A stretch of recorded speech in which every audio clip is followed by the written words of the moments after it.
Now reverse sweep, and he can't be serious. He is. He's gone. Reverse sweeping. Played so well throughout the morning. Makes one error, just an error of judgment. The ball did nothing. He went to reverse sweep. It bounced. It's cost him his wicket. Caught off his glove by the wicket keeper Rishabh Pant. Oh, LBW is it? Yes, it had to be. Nips back. Brilliant. Really good from Jasprit Bumrah.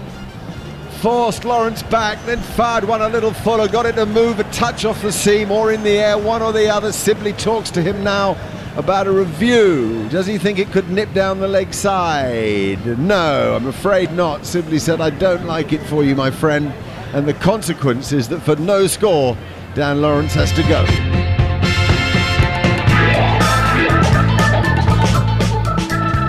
Welcome back to live commentary on the first day of the first test match of the series between India and England. Every ball of the 5 T20s and 3 one-day internationals, as well as the first 4 test matches which precede them, live here on TalkSport 2, and occasionally, certainly for the morning sessions, on TalkSport as well. So a very, very good start to the first session of the first test match on the first day. Which went a little bit pear-shaped in the last 15 minutes. Gareth Batty, I can tell you off-air during the lunch break, has been I won't say staunchly defending Rory Burns' decision to reverse sweep 15 minutes before the lunch break. It wasn't a staunch defence, but it was certainly an alternative view to the one that was, I think, probably shared by the majority of the commentary team. Bats, what were you calling it? A new age, a new era shot? It's not a new era shot. It's a new way of thinking that if you practice a cover drive or a defensive shot or a reverse sweep shot in this instance, as much as everything else, why is it unacceptable now that it's the visual of a reverse sweep or the sounding of a reverse sweep being played that's so bad? It's kind of like, wow, it's blown out of proportion, as opposed to if he's just pushing forward there, misses it, hits him on the shin, he's out LBW. Nobody really says too much about it. It's just players and modern players now are encouraged to evolve their game, but then as soon as they're trying to evolve and get it wrong, we shoot them down, is more what I'm saying. I'm not saying for a second I agree with the shot, because I'm waiting for Goffey to jump in and punch me through this screen. As he sat there with his Surrey hat on. It's a bad... He's got his Surrey hat on. It's a bad optic, Goffey. It's a bad optic. Yes. Well, there's nothing. I'm all for that sort of cricket, but the situation of the game where they're going to India, it's a massive, massive series for both teams. England are not under pressure. They're ticking the scoreboard along nicely. They're taking singles. They're looking busy. India are trying to get a breakthrough. They're making changes in the bowling attack from seam to spin, back to seam, and it was an unnecessary shot. I'm all for it. If England are on top throughout the day and the 2 down and the 200 and odd for 2, and they're looking to kick on, it's a good shot to have there. There's nothing wrong with it whatsoever. Now, the sensible shot would have been to come down, use his feet as he'd done previously, get to the pitch of the ball and smash it through mid-wicket. Nothing wrong with that. Why does he need bats to do that situation of the game on the first morning of a test match? He doesn't need to change the field, does he? Well, that's kind of what I was alluding to. If he loses another catcher, then he can defend with even more security, that if he gets it fractionally wrong, it doesn't pop up and there's a man at short leg or slip. You lose one of those guys. There wasn't one in. There's no short leg in and there's no silly mid-off. There's none in. There was a leg slip and a slip. So losing leg slip then might be the reason for your reverse sweep. To lose one of your 2 catches is basically what I'm saying. I'm not saying which one. And I'm not suggesting that it was right, but the word that you used, and I totally agree with, it was unnecessary, yes.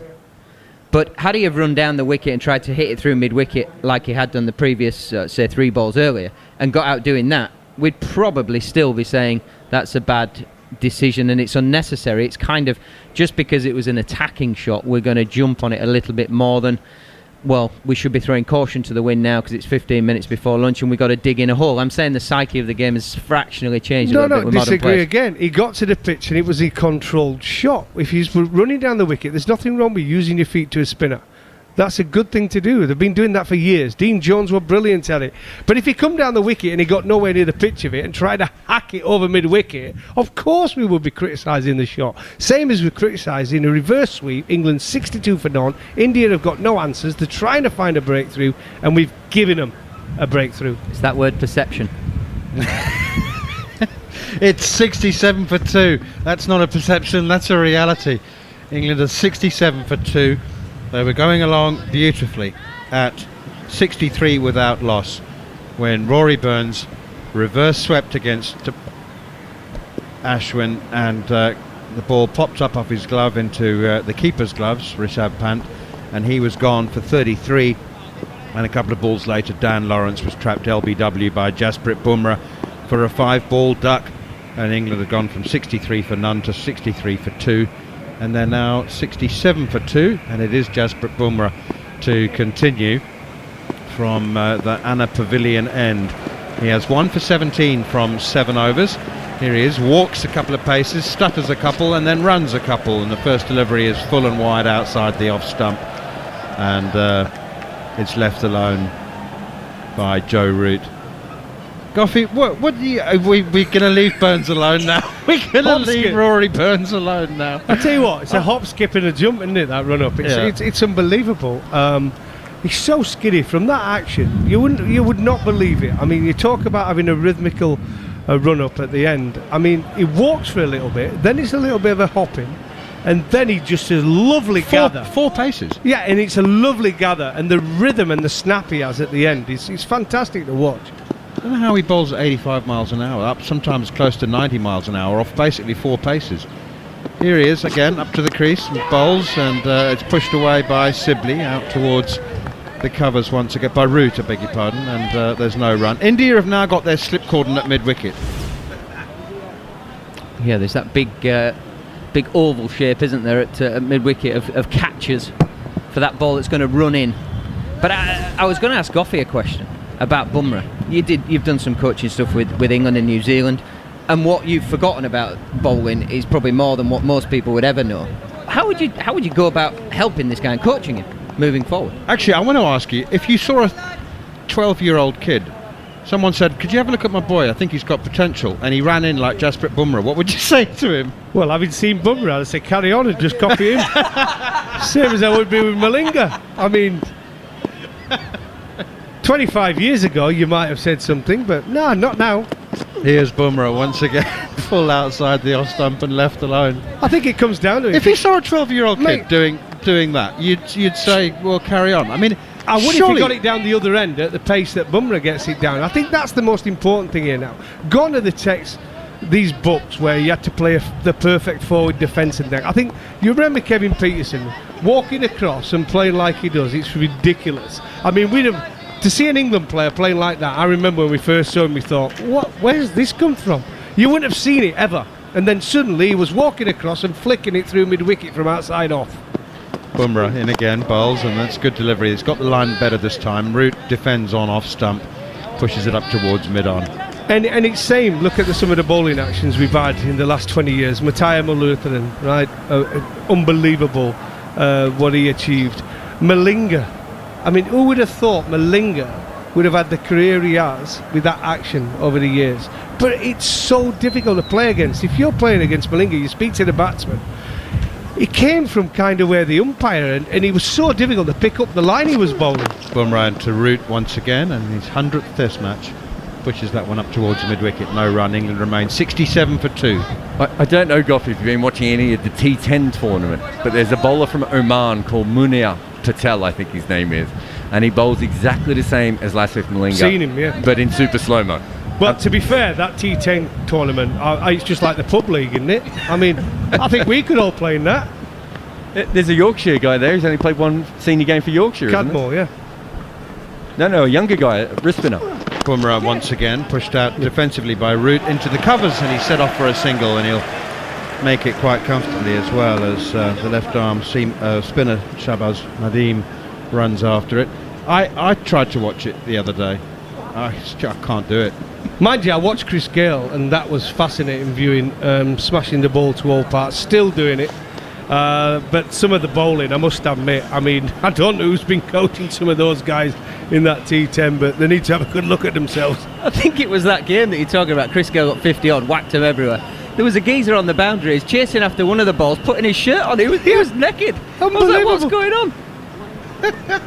Gale made 80 off 25 balls or something, I think. And eating the cheese sandwiches, he was running after It it. was, yeah, dropped his pint. 60. Yeah, the trouble is with that league, apart from the fact that it's only 10 overs each, is that the contrast between the better players and the poorer ones is so great. I mean, you've got some proper serious professionals and some ground staff, and Well, it just seems to me as though two teams have obviously got all the money and they've got all the best players, and the rest of them have just tried to put 11 on the pitch. That's what it looks like to me. There's two teams that stand out. Ravichandran Ashwin, the wicket taker, is one of the wicket takers, is going to continue. In the first delivery, bang on line to Joe Root, pushes it defensively out on the offside, and there's no run. He's very, very happy, as we were saying in the morning session, to bowl with the hard new ball. Root comes forward once again, plays this one defensively out up on the offside, and there's no run. It's probably a sign of the surface that it's got a slip and a leg slip as opposed to a slip and a short leg, which is more traditional. Ashwin then skids on, and Root plays defensively. Tell us more. Well, I think Ashwin's more trying to use angles to try and get Joe Root offside of the ball to then fit almost off the face to fine leg, as opposed to bowling that Jaffa that spits and goes to short leg. Here is Ashwin once again, and driven by Root up towards a deepish mid-off. And they go through for an easy single as Ishant Sharma does the fielding. He's quite deep there, not really conceding a single, but that was a little bit to his left. England 69 for 2. He gets through these overs as well, but so quickly, doesn't he, Ashwin? Unbelievable. Such a short run up, and it's kind of, if you watch him, he's almost like the guy sort of doing the orchestra, and he dictates the pace of the game. There he's just changing his field a bit, but not actually changing it, just sort of making a bit of noise and waving his arms, because he's trying to make it that Sibley's not taking his guard. He's dictating terms the whole time. Here is Ashwin once again, and forward comes Sibley, pushing defensively out on the onside, no run. And the flip side, he just scoots in and bowls one without you really being ready, and he's just trying to keep you on your toes, and he's controlling what you're doing. England 69 for 2. Quicker one this time, fired in towards middle and leg, and Sibley plays it away defensively, no run. How good Ashwin matters. I mean, you've seen a lot of cricket. I mean, it's quite evident this ball they're using now in this Test match. I mean, the seam looks really, you can really see it, can't you? When you're watching it here on the TV screen, it's really thick there. When England bowl there, especially Jimmy Anderson, I would be expecting him to bowl a lot of cross seam deliveries. It's very much an England thing, and England and Australia are the two teams that do it a lot, aren't they? Where they ball and looking to hit that seam into these dry pitches is a classic for Jimmy to be bowling a lot of those deliveries when he gets a chance to bowl. I would have fancied Stuart Broad's leg cutter.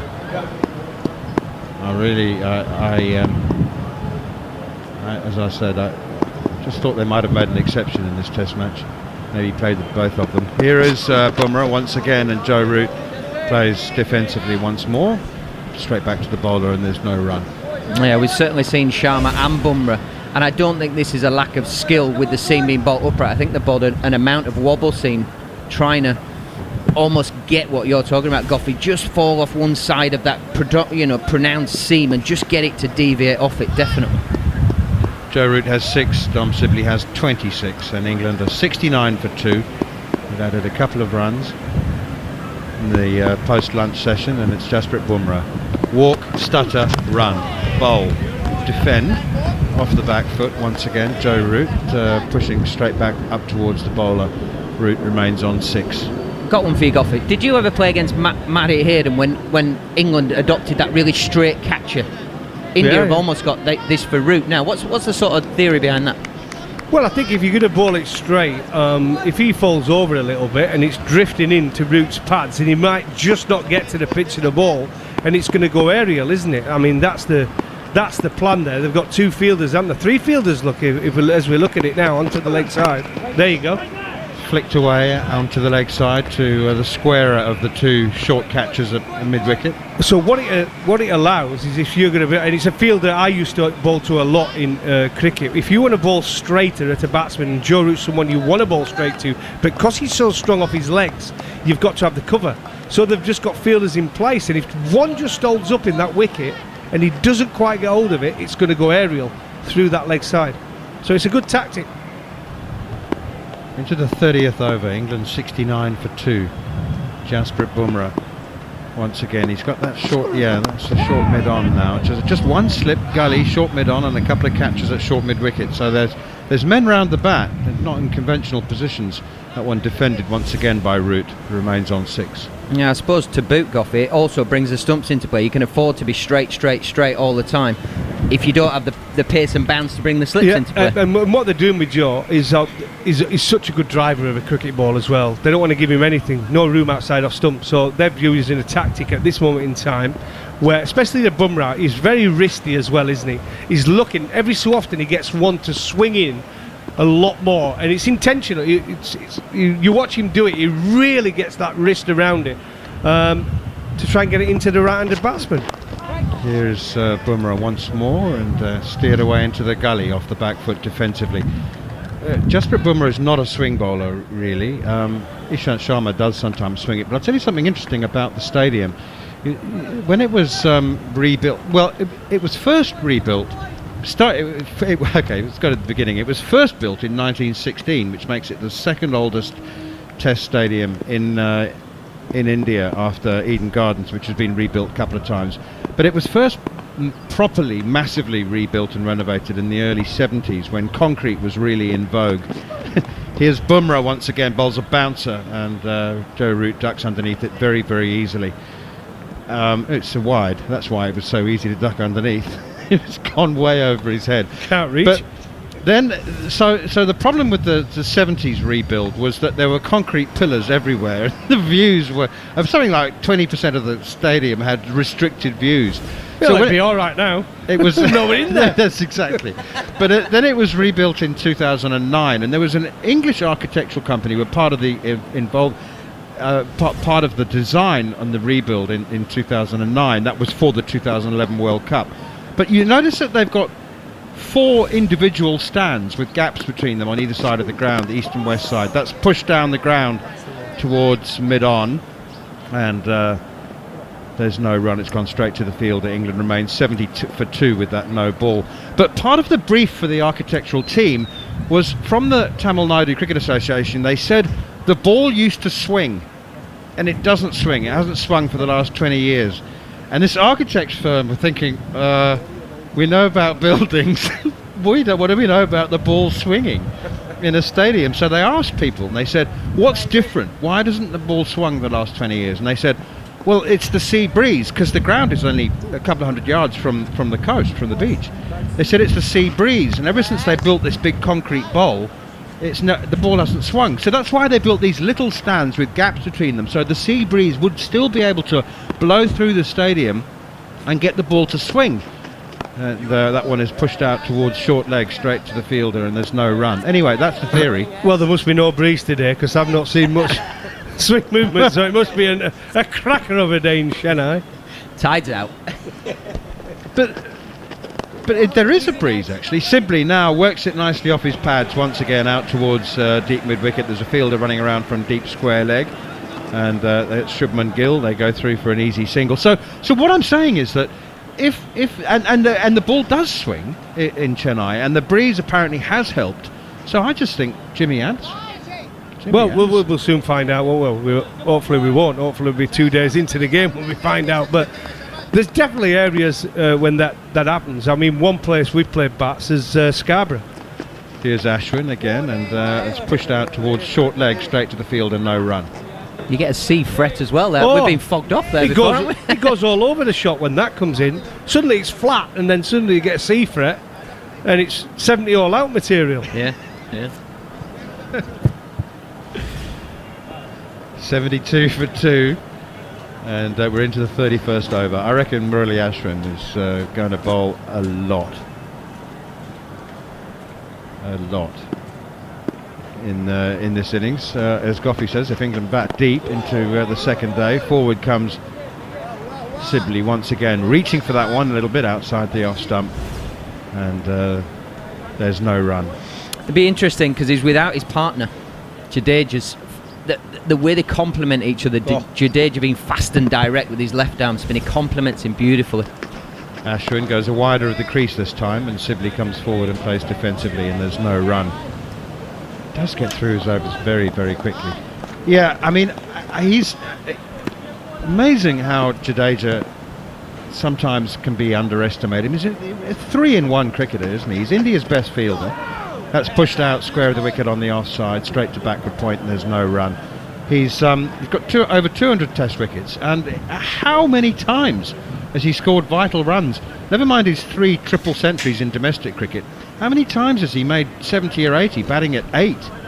Just such a fabulous cricketer, and I think India will miss him.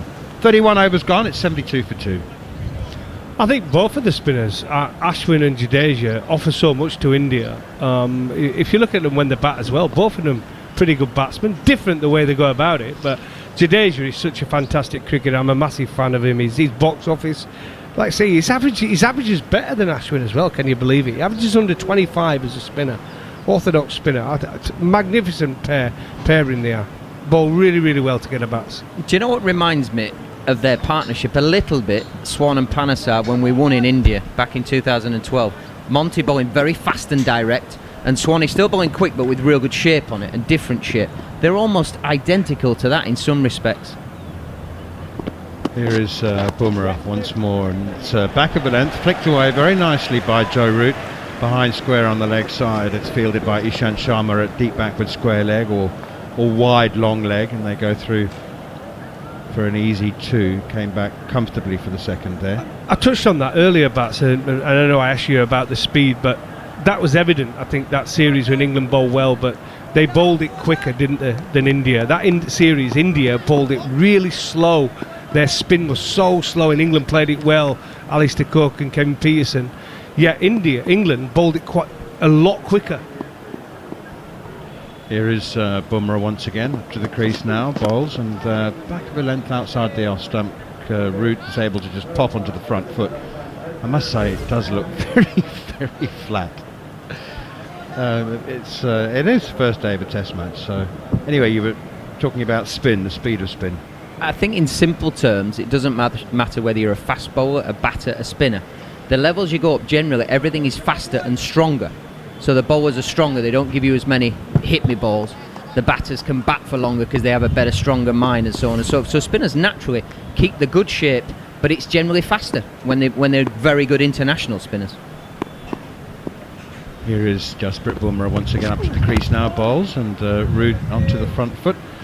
On off stump, pushing it to mid-on, and there's no run. Sibley 28, Root 8, England 74 for 2. The men out. Rory Burns reverse sweeping just before lunch, got a glove to the keeper Rishabh Pant, who went for 33, and Dan Lawrence LBW to Jasprit Bumrah for a duck. 74 for 2, so a little bit of a rebuilding process here.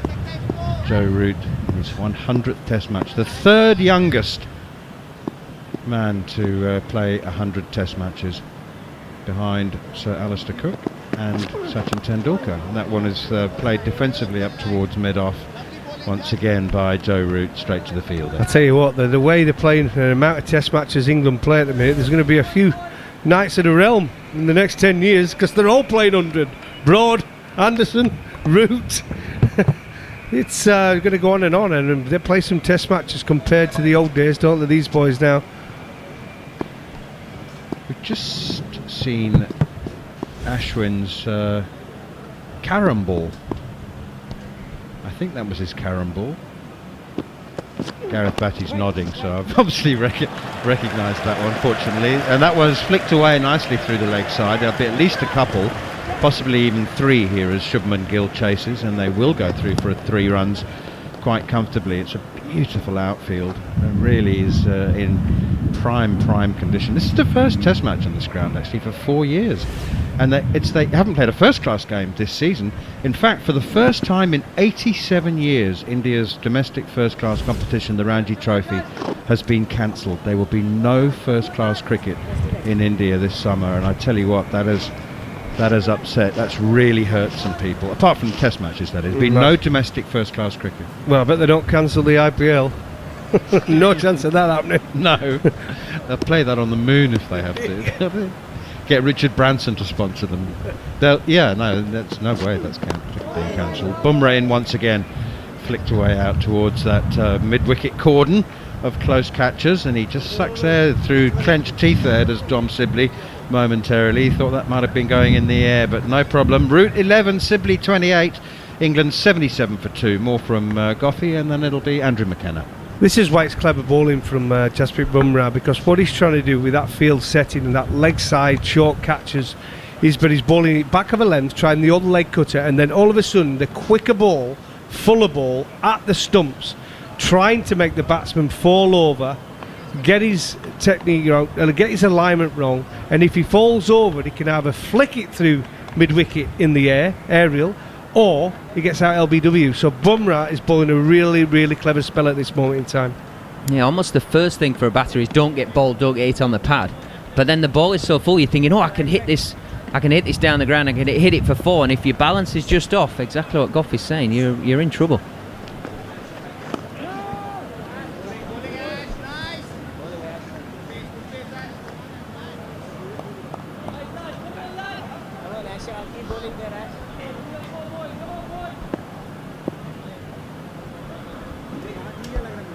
And Ashwin goes back, comes in, right arm over the wicket. Oh, Joe Root will be absolutely filthy with himself with that one. That's a ball he doesn't need to play outside of off stump, and he had a think about whether he should, then had a little dab at it, and fortunately for his point of view, missed it, because, well, to be brutally honest, about the best thing he was going to do there was feather it through to the keeper. He's pulled out in the end, but he doesn't want to be doing that too often. Now he's using his feet, coming down the pitch, looking leg side, and has got a leading edge on that, and he goes out on the offside. All of a sudden, gentlemen, this game's hit the fast forward button. Yeah, it's clever bowling from Ashwin. He's trying to challenge Joe Root more on his outside edge because he's so adept at getting offside of the ball and clipping him through that mid-wicket area, going with the spin. So Ashwin is trying to counteract that by trying to get a little bit of shape away from Root in the air. Ashwin gives that one a little bit more air. Root solidly forward defensive, putting it back down the pitch, and he grins at the bowler as if to say, yes, I know what you're doing there. He's so clever, isn't he, Ashwin? His variation of pace bats. Excellent bowler. Right arm over the wicket. Joe Root staying deep, just pushing out on the offside. It remains 77 for 2. It's not just his variation of pace, which is brilliant. It's the angles the ball arrives to Joe Root. So he's challenging his outside edge. Then 2 balls later, he's gone up and down, and it's dropping in to around that top of the pad area, trying to bring short leg or leg slip into play. It's just wonderful bowler. Final one of the over. Root solidly in behind this, and that will complete the over. 33 gone after England won the toss this morning. They're 77 for 2. Root has 11, Sibley has 28, and here on TalkSport 2, Jared Kimber is our analyst. This one for Bats and Goffey, I think. I'm just going to say this and push it over to you. In Test cricket, Rory Burns has played 8 reverse sweeps before today. In first-class cricket, he had played 23, and in white ball cricket, he had played 41. So professionally, he played about 64 reverse sweeps before today, and he pulled it out before lunch. He's not exactly an expert in the shot. I'm sure he's done it to you a lot in the nets, Bats. Probably smashed you around everywhere, but... No, I've got him on toast. I get him out all the time. But what I'm suggesting is you don't have the stats on how many balls he's done in practice. No, of course. I'm just saying it's not a shot he has used a lot in games. It's quite interesting. Adding it to his game, I would suggest. Maybe not after today. Ishant Sharma's going to be back into the attack. Oh, hang on, Goffey's picked up his microphone. Go on. I bet he don't do it in the second innings. Or the next test. I hope he don't, because you're going to punch me. It's a good move from India. I think there's just a little bit of late swing. I think it's more to do with Jasprit Bumrah's wrist position, but they're going to have another go now with Ishant Sharma. Different type of bowler, can bowl it sharp at times. Like I say, a strange career, Ishant Sharma. Jared talked about it earlier, those first 70 tests averaging nearly 40, but the last 27 tests has been pretty impressive for India. It's his 6th over at 0 for 8 so far. Right arm over the wicket, and Sibley solidly in behind this one, playing it up to Virat Kohli, who's the man at short mid-on. Virat tries to play football and actually kicks it 5 yards away from himself, so has to go and chase it. There's no run though. Do you see any obvious change in the sort of first 70 test matches to what we're seeing in the last 2 or 3 years from Sharma? He's got more control. I think when he first came on the scene, he was really just went in. He was all over the shop, but he was aggressive. Then he went through that mid-period where I thought he actually lost a little pace, but he bowled too many bad deliveries, probably because he didn't have a stable action, a repeatable action. But now, since he's come back now, his action's fine. He's got a good approach to the wicket. He's doing that just now. Sibley in behind this, plays it out on the onside for no run. And it's consistency in line and length. And I think that's been the obvious one for me in world cricket of late. If you've got a bowler that can get the ball in the right areas, as proven with the 37-year-old Englishman called James Anderson, even now, James Anderson in Sri Lanka, right? He's lost pace. He didn't swing a ball, and he got 6 for 40. And the reason he got 6 for 40 is because he just put the ball in the right areas and do you know what I mean? Put the pressure on the batsman. He don't go for any runs. So if he gets that golden spell, which anybody can do, wicket, wicket, wicket, just like that. It's amazing. And Ishant's the same. If you look at his last 27 test matches, puts the ball in the right areas. Slightly back of a length outside of off stump. Sibley's trying to carve this one through backward point, but can't beat the fielder, no run. And he gets his rewards. Like he very nearly did there. A bit of a false shot from Sibley, sort of playing away from his body because it was that just fractionally back of your perfect length.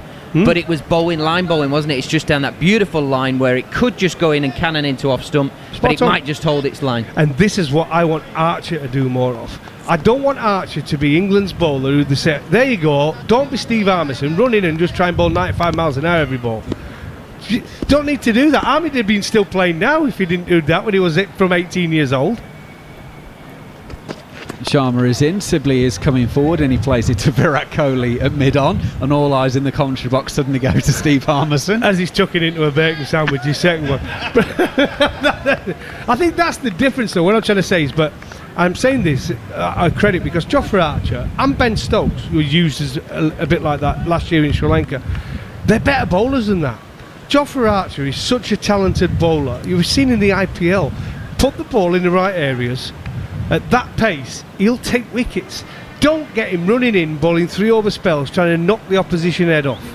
Put the ball in the right areas. Look what Jimmy does. Look what Broad does. Look what Hazelwood does. Look what Cummins does. Look what Ishant Sharma does. Look what Bumrah does.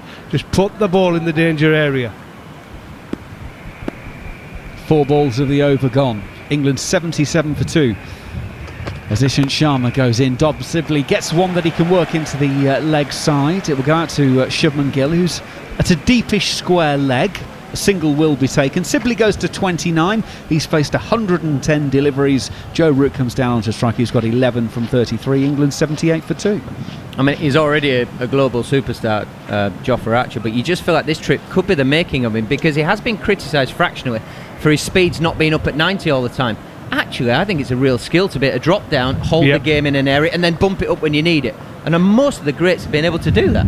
I think the reason it's a big tour for him this is, but you look at him in red ball cricket, test cricket in English conditions, he's good. His 2 tours last year, New Zealand and South Africa, disappointing. Sharma in, and that's a really good lead from Joe Root. There's a little bit of shape back into him, and it goes through about thigh high past the stumps and goes through to wicketkeeper Pant, and it will complete the 34th over with England 78 for 2. You're of course listening to TalkSport 2, every ball of this series exclusively live on TalkSport 2. Yeah, just quickly on the Jofra Archer thing is, but as I said, this tour, I'd like to think he gets the ball in the right areas and uses that tactic because I think it is a big tour for him. He's had success in India at the IPL, so we know he can bowl well in those conditions. We've seen him in one-day cricket being absolutely brilliant for England and whichever franchise he plays for. In Test cricket in England, he's been good. He's picked up 5 foots. But when he goes away from home, he's been disappointing. In South Africa, he was disappointing, and New Zealand, he was disappointing. So I honestly believe this is a massive tour for him in Test cricket. Huge tour. And the best thing is he can learn off what the Indian fast bowlers have done here. Spot on bats. Right, bowling change. Shabazz is going to be coming back into the attack. The left armour. Even better news, Harmy's finished inhaling a bacon sandwich or a sausage sandwich, so he's rejoined us in the commentary. My apologies, no, Ashwin is going to carry on, and that is a beauty. He's bowled it, right arm around the wicket, and it's beaten Sibley's outside edge and through to the keeper, and it scoots through. What a delivery that is, Steve Harmison. Yeah, it just skipped through. You know, he's bowling that underspin, which is not hit the seam. It's actually gone through and it's hit the shiny side of the ball, the rough side of the ball. This one has turned, but it started a 1.5 foot down leg side and went further away. It's not called wide, but that's just the variation of the angle that he has. Yeah, it was a little drag down that. The second ball, first ball was an absolute beauty. Just went on with the arm. Slightly shorter, and Sibley is trying to force off the back foot into the offside. It bounces, goes through to Pant. Half a thought of an appeal from Ashwin, but doesn't, and there's no run. Not too dissimilar to the first ball. Just a little bit shorter, but went on with the arm, and Sibley thought he could cash in here. That was the one where Sibley were thinking, right, I could have scored off that. Ashwin in, Sibley coming forward, just drops it down to his feet. All of a sudden it's come alive after lunch. England 67 for 2 at the break. Burns and Lawrence, the men out in the morning session after they won the toss. But at 1:45 local time, it's getting lively. Now Sibley's using his feet, coming down the pitch, turning this one on the leg side. You heard the slightly strangled cries from the fielders because there are men close in on the leg side. Shubman Gill is the man under the helmet, and as Ashwin was round the wicket, Sibley has flicked it, and Shubman Gill was taking a little bit evasive action there, where had he stayed down, that's a chance. Not a very happy Indian captain there, and not a very happy bowler. As it's short leg, you're supposed to steer down. If you're on the other side at seeing it off, you go up with the ball, you steer down. This is Shubman Gill, doesn't fancy being here at short leg. Root is getting Ashwin over the wicket, pushing down the wicket to end the over is Joe Root, so 79 for 2. I tell you what, let's bring in Akash at this point. Akash, well, we were talking earlier on about how well that England would have been pleased with things, but those 2 wickets have completely changed the course of the day's play so far in such a short period of time. Absolutely, because well begun is only half the job done. When you win the toss in India, you bat first, that's just one part. Then you have to capitalize on that advantage. And once you've got the 50-run opening partnership, it's almost criminal to throw it away. And Rory Burns, I'm pretty sure, will be very disappointed. When you look back at this his dismissal, he'll be regretting because, let me tell you, from an Indian opener point of view, first innings, it's easier to score. As the match progresses, even for an opener, it will be very difficult for him to actually get a start. So he's missed an opportunity. Ishant Sharma will come in to start the new over. He's still got 2 catches on the leg side, and Sibley will flick it past both of them through backward square leg and take a single out to Shubman Gill, 80 for 2. Akash, just a quick one, as we've got time with the seamers on at the moment.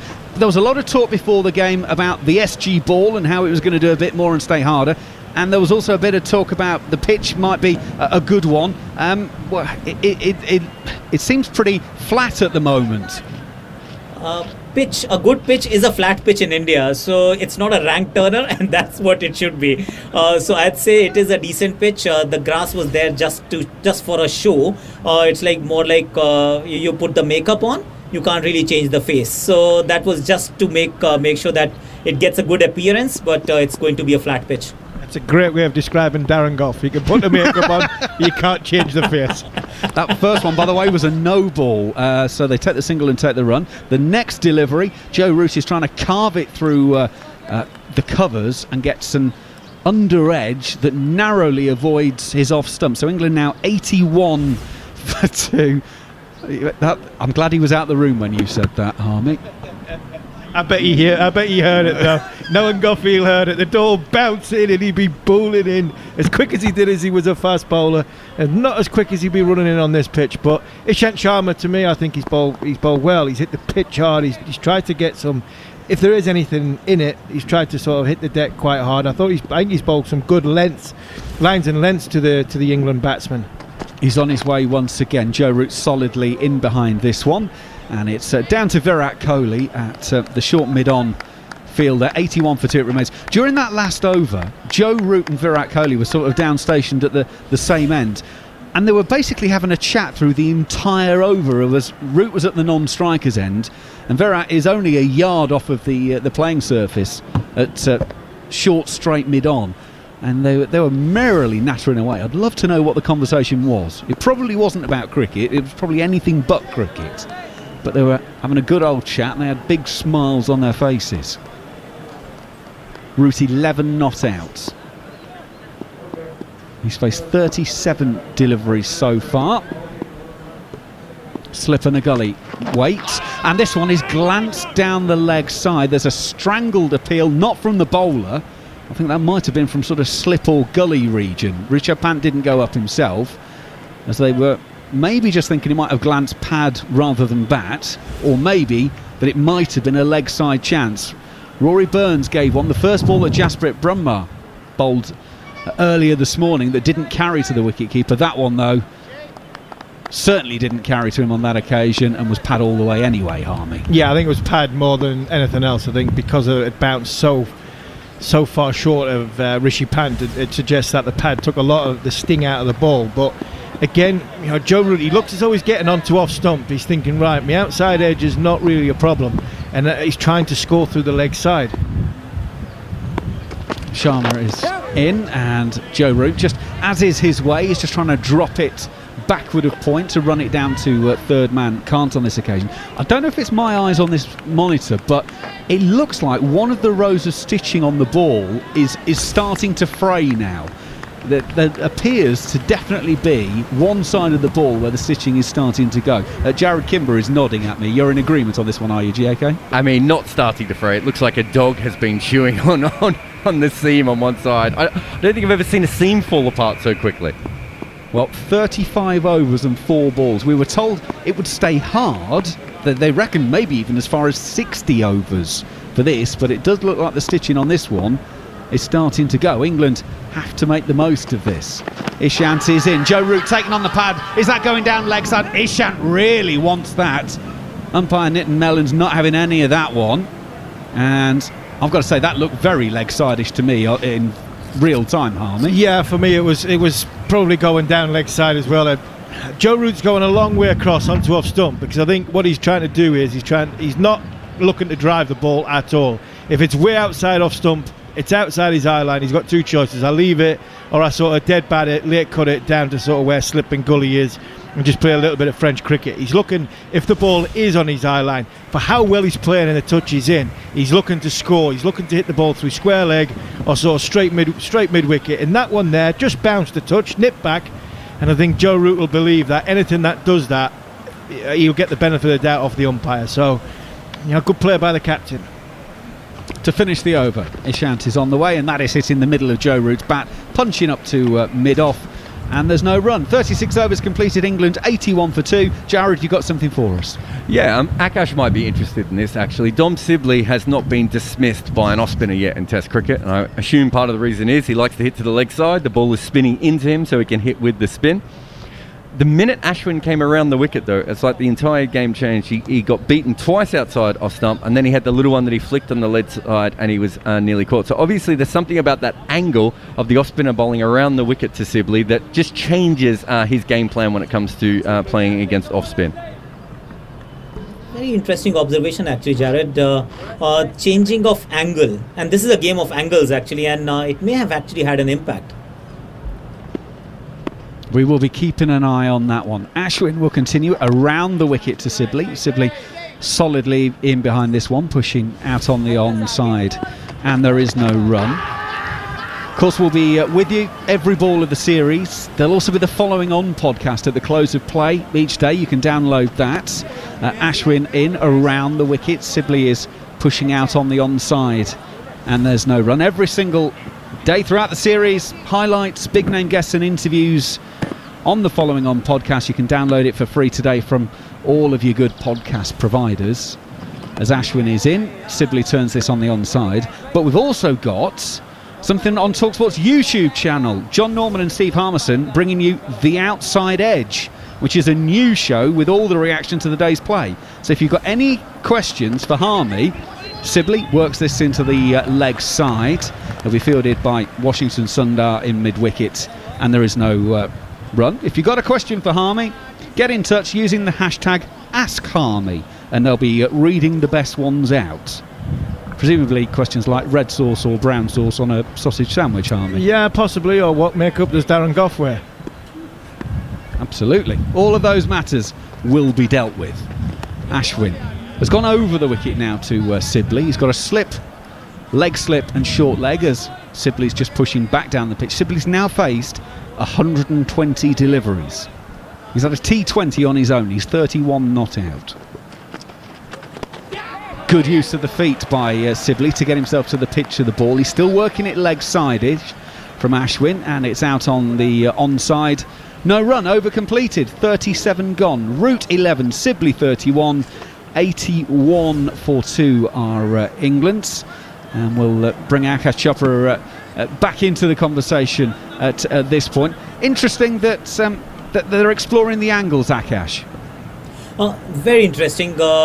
If he was getting some amount of purchase and was creating doubt in Sibley's mind, then why go over the stumps? And if you are going over the stumps, I actually feel that he should be bowling a lot wider, a lot fuller, because Sibley is doing everything but he's not driving. He's not going to drive you through the covers region, so leave that place empty, invite those big booming drives, and then see whether he'll bite the bullet. But let's see. I think bowling full and wide might just be another plan. Ishant Sharma is going to start his 8th over from the Patavaraman end, and Joe Root solidly in behind this one, and there is no run.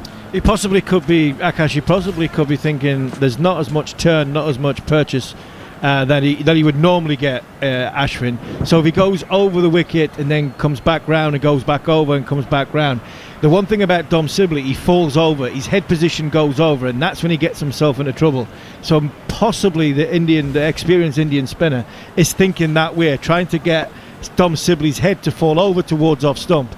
And then his balance isn't quite as good, so his defence is not as strong, and there might be an element of trying to exploit his technique that way. Ishant Sharma is on his way. It's guided into the slip region by Joe Root. Soft hands. It was down rather than uppish, but it did rather go to Rohit Sharma straight into the slip region. It felt like Root was just about in control of that, Steve Harmison, but it wouldn't take much for him to be out of control of that. No, I think this is the way Root's trying to play. I think this is all right from the England captain's point of view. This is his game plan. He's not looking to drive. He's not looking to come forward in his hard hands through sort of extra cover. He's saying anything outside his eye line. If he's going to play it, because it's short of a length, he can just drop his hands. He's basically playing French cricket, so he's in control there. And what he's wanting, because he's on off stump, he knows Sharma's not going to take the ball away from him. He's saying, right, anything that comes in and around pad region, he can hit it straight back down the ground, or because he's in such nice touch, he can play it through mid-wicket and score. So he's basically saying to the bowler, you've got to try something different. If the ball starts to reverse swing and the ball starts moving laterally, completely different ball game, and Joe Root then would probably have to alter his technique a touch.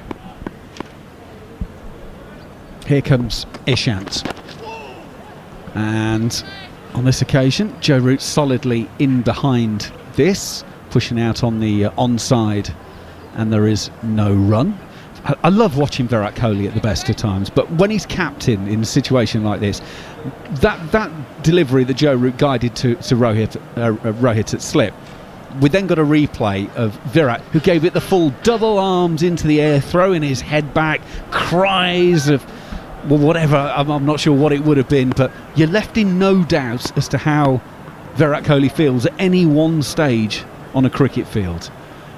Now, if we're in any doubt as to how quick this pitch is, or otherwise, Rohit Sharma at slip is now fielding in a helmet because he's come a couple of metres forward because the ball, they feel, is not carrying to slip. Ishant Sharma is in. Joe Root solidly in behind this, just drops it out on the onside. No run. Harmy, for a seamer, a fast bowler, that's quite a bleak sight, isn't it? In the 38th over of a match, and Slip's got to don a lid because that's the only way the ball's going to carry to him. Yeah, a little bit, but I think it's more the fact the way Joe's playing rather than the actual pitch. I think it's the way Root's game plan is on this sort of surface, that they're trying to bring the slip fielder closer, because anything outside off stump, Joe's just going to drop his hands. He's playing with, soft hands. Very, he's not going hard at it. He's not looking really to score too much on the offside, other than just running the ball down to sort of third man area. He's not looking at big drives. All his scoring options are on the leg side. So bringing slip closer is more to try and put a little bit of doubt in Joe's mind that there is somebody that close. So you might see the captain go a little bit harder at it. Ishant is in, rolls his fingers over this one like an off-cutter. Joe Root just drops the bat on it, and there is no run. We're approaching 7:30 in the morning in the UK, 1 o'clock in Chennai, the heat of the day. 29 degrees was the weather forecast for Chennai, with humidity of the thick end of 80%. It's going to be tough work, and that's what the England batsmen have to be telling themselves. Keep the bowlers out there, make them work hard, get them into a second, third, fourth spell, and put big runs on the board. England were 63 without loss before Burns played a reverse sweep off of Ashwin and was caught behind as he gloved it, and then Dan Lawrence a 5-ball duck as he was LBW to Bumrah. 63 for 0 became 63 for 2. Ishant is in, clipped into the leg side by Root. It's taken on the bounce by the fielder there, who immediately takes a shot at the stumps because Joe Root's momentum was taking him forward. Pujara it was with the fielding, but as is Joe Root's way, he just smiles at the fielder knowing that he was safely back end of the over. 81 for 2, and of course you are listening to Talk Sport 2. And that was Joe's scoring option. He's saying to the bowler, right, if you bowl outside off stump, I'm going to leave it, I'm going to drop my hands. If you come a little bit straighter, I'll play with a straight back comfortably. I'm in control. And Ishant Sharma's gone for the sort of $1 million Yorker, in-swinging full ball, and that's where Joe will be thinking, right, this is my cash in, this is my scoring option. He hit the fielder, but it just sends a message to the bowler that the batsman is in control, and the captain does. England captain looks in control. Ashwin to start a new over the wicket to Dom Sibley. Sibley pushes back down the pitch. Ashwin bowling from the pavilion end, and that one he actually bowled with the seam going over the top of each other rather than it being perfectly in line. That was more of a scrambled one. This one has a little bit of away drift to it, and it's beautifully played by Sibley. Beats the man at mid-on and will run away for 4. Lovely shot by Sibley. He goes to 35. England 85 for 2. Harmy. Yeah, beautiful shot. Just a little shuffle, not too much, down a pitch. Didn't really leave his crease. He's just come forward just a little bit more than he normally does. Heads right over the ball, hands right out in front of himself, and just caressed the ball past the diving field of a 4. And it just shows that how much control Sibley is in, and he's putting the pressure back on to the experienced Ravi Ashwin, because Ashwin's gone over the wicket, he's come back round he's gone round the wicket, come back over the wicket. Sibley turns this one on the leg side, beats the short mid-wicket, but doesn't beat the deeper mid-wicket, and there's no run. And playing with the Indian bowlers, you're just putting pressure back on. It's like a game of tennis, putting the ball back in your court. Ashwin always put that one down the leg side. Maybe he was trying to get Sibley to get out in front of his pad, but he was able to just watch that one go through to pant no run. He's done a few of them. He's just, I think, possibly trying too hard, trying too many different things, because there's not a great deal happening for him. Ashwin is in. Sibley stride forward, pushes back down the pitch to the bowler, no run, and there's one left in the over. And all the questions that Ravi Ashwin has thrown at Dominic Sibley, he's answered very, very well. He's answered with quite be quite comfortable, to be honest. And I think because he's moving back and forward from over and around a wicket, that tells me that Dominic Sibley's got one up on the Indian spinner here. Well, Sibley has pushed the last ball of the over back to the bowler. I'm going to move out of the way and let Mark Nicholas take over, but to get us there, Akash, just some thoughts on Dom Sibley. Obviously, you probably would have seen him in Sri Lanka. What did you make of him then, and what have you made of the adjustments he's made that you've seen so far today? He's been dogged. That's his approach. He's got a very different kind of technique where he moves a lot in the crease before the ball is bowled. He encourages bowlers to actually bowl within the stumps, and that's what the Indian faster bowlers have done. He doesn't play the sweep shot, or at least he hasn't played it thus far, and therefore his scoring opportunities are mostly off the front foot, or down the ground, or towards that mid-wicket region. He looks organised. Of course, he's eating a lot of deliveries, and he looks good. So far, so good. I would still want him to be asked to drive a lot more. Now that while we are talking, Shahbaz Nadeem is getting ready to take over from Ishan Sharma, I expect him to bowl a little fuller, little slightly outside off, and make him drive, because that's one area that I would really want Indian bowlers to explore. Akash Chopra, very much a part of our coverage. Very good opening batsman for India in the early 2000s as Root goes forward and defends very comfortably with this method he's worked very hard on to make sure that he stays alongside the ball, leading with his left shoulder in that defensive stroke, high elbow. It looks very solid. He's wearing the black armband as he goes back and thinks about driving, and actually never really, the ball sort of hurries onto him a bit, and he never got in a position to be able to time it sweet enough, so it rolls out for no run into the covers. He has 11, Sibley has 33, and it's 85 for 2. Runs have been hard to come by since the lunch break. Again, Shahbaz bowls, this time down the leg side where there is a bit of extra bounce, and it hits Rishabh Pant in the chest and ricochets out to square leg. Very few keepers, well, Healy and Nott are two that come to mind of those I've seen, would take that ball cleanly. That was really awkward. In fact, the bounce was the first time we've seen anything bounce as alarmingly as that. In comes Shahbaz again, and Root is back and pushes out to short extra cover, where Kohli has that buzzing way of fielding, as if everything is a moment for him to dominate, and he does so even in a simple pickup such as that. Not a person in this stadium, and still there is the feel of the atmosphere of Test match cricket here in Chennai. A mixture of old stands and new, and those that are new have that sort of tented effect to the top of them. The old ones are clearly concrete driven affairs, white tented at the other end of the ground. As Shahbaz comes in again, roots forward and just works that leg side a bit against the spin, but because it was full enough and because he'd got right to the pitch of the ball and his head was over it, he felt comfortable doing so, but for no run. The two attackers are a slip and a silly point. There's a short extra cover as well, then 3 in the cover ring, and it's a pretty orthodox field with a deep backward square on the leg side.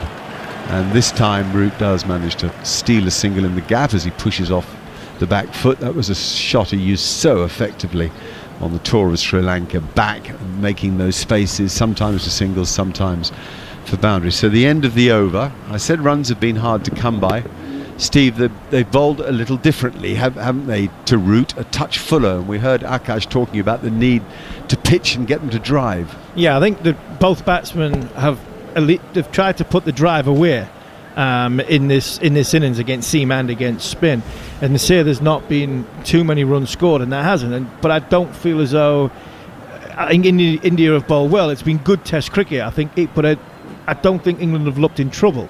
I don't think where you think, well, there's a dicey moment here. There's 4 or 5 overs where there's been no run scored. There seems as though there's a bit of pressure on. I don't get that with what's happening at this moment in time. I think Root and Sibley have been in total control.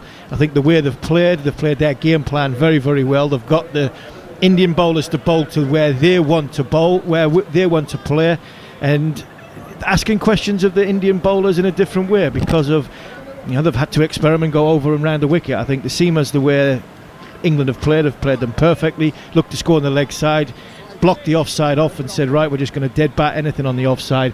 And when the spinners are on, because there's no real massive turn, they've been able to get right out to the ball and smother the spin. So I think so far so good for England after lunch. First ball today for Washington Sundar. Excellent cricketer, by the way. Another tall, angular right arm off spinner. Doesn't turn it quite as much as Ashwin, but he bowls an accurate first ball that Root leans forward to and pushes to mid-on. Washington Sundar really made a name for himself in the recent IPL, mainly with the ball, but also with some sparkling batting, left-handed ball striker, a bit like Jadeja. And now Root's forward and drives nicely through extra cover. Timing is good, the ball runs away to these shortish boundaries, not even a chase of note from mid-off, who ambled as if it was a dead cert from the moment it struck the middle of Root's bat. Nice to see that timing is still there, but not as fluent perhaps as he was in Sri Lanka. 55 balls for his 16, less bad balls to score from. It's as simple as that. A little bit more experience and class in the Indian attack, and the seamers have been accurate. Here's Sundar again, very straight. Root is back defending. We see the full face of that blade, the old maker's name, as they used to say, on a lovely day in Chennai. It's always hot down there. I mentioned the humidity this morning. There's a generalisation, hotter down south, or more humid, I should say, down south and up north.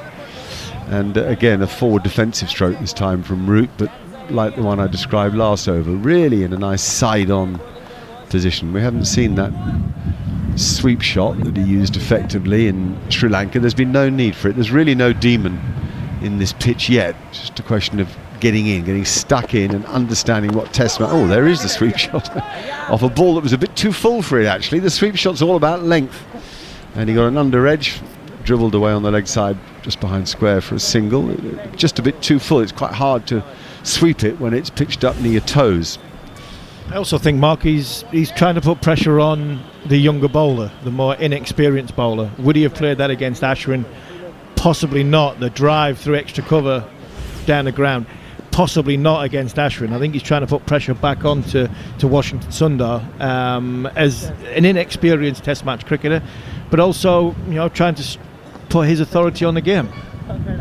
Quite a lot of changes in the field now for Sibley, with 4 attackers around the bat. Slip leg, short leg, forward short leg now. He was backward earlier. And quite a close short mid-wicket. And it's thrown up on that sort of line, actually, Midland leg from round the wicket. It's sort of pursued round the wicket a bit now. Is that a signal for drinks? I think it is. It might be. 91 for 2. Pitch playing well. I heard you say, Akash, that you thought this was a flat pitch. Do you think it's a flat pitch throughout the game, or is it one that'll break up a little and turn more as we watch? Flat pitch, Mark, it has to be just a flat pitch for day 1, maybe day 2 of as the game progresses, enters day 3, 4 and 5. You would expect the pitch to turn a lot more. So a pitch that starts as a pitch that is we have for display in Chepauk right now, it will be considered as a flat pitch. Yes, there is some amount of spin, but no demons whatsoever, like you mentioned earlier. But it is going to turn, it is going to break up, and therefore for England and from just the visitors' point of view, it's imperative to bat 5 sessions, and not just bat 5 sessions, get to 450 if possible, because I totally understand what's happening right now. The game is moving on a very snail's pace, but that's only day 1, day 2. The moment the pitch starts breaking up, the games in India, the test matches in India move really fast on day 4, day 5, and therefore I think once they are set, the 2 English batsmen, I would expect them to accelerate a little bit as well, because a couple of wickets, back-to-back strikes, and you'll be back to square one, and India will then be dominating. Tell us a little bit about Chennai and about Chepauk and the place we're at, and the culture of the country down south, and the food. It's very different from up the north. Absolutely, it's like you're in a different country altogether, Mark.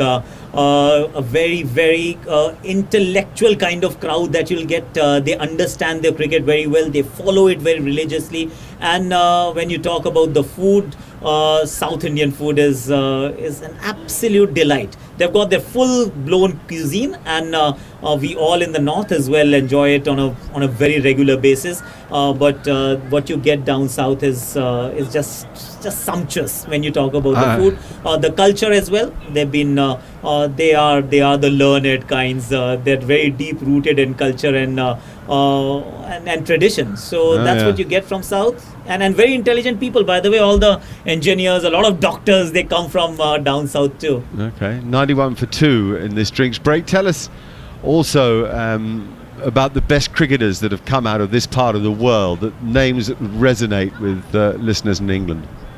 It's quite interesting actually, because when you talk about the history of Indian cricket, Tamil Nadu obviously, where the Chennai is the capital, they're right up there, the erstwhile champions or the fortresses of the powerhouses of Indian cricket, but they haven't produced as many international cricketers of repute as it should be for, say, Mumbai.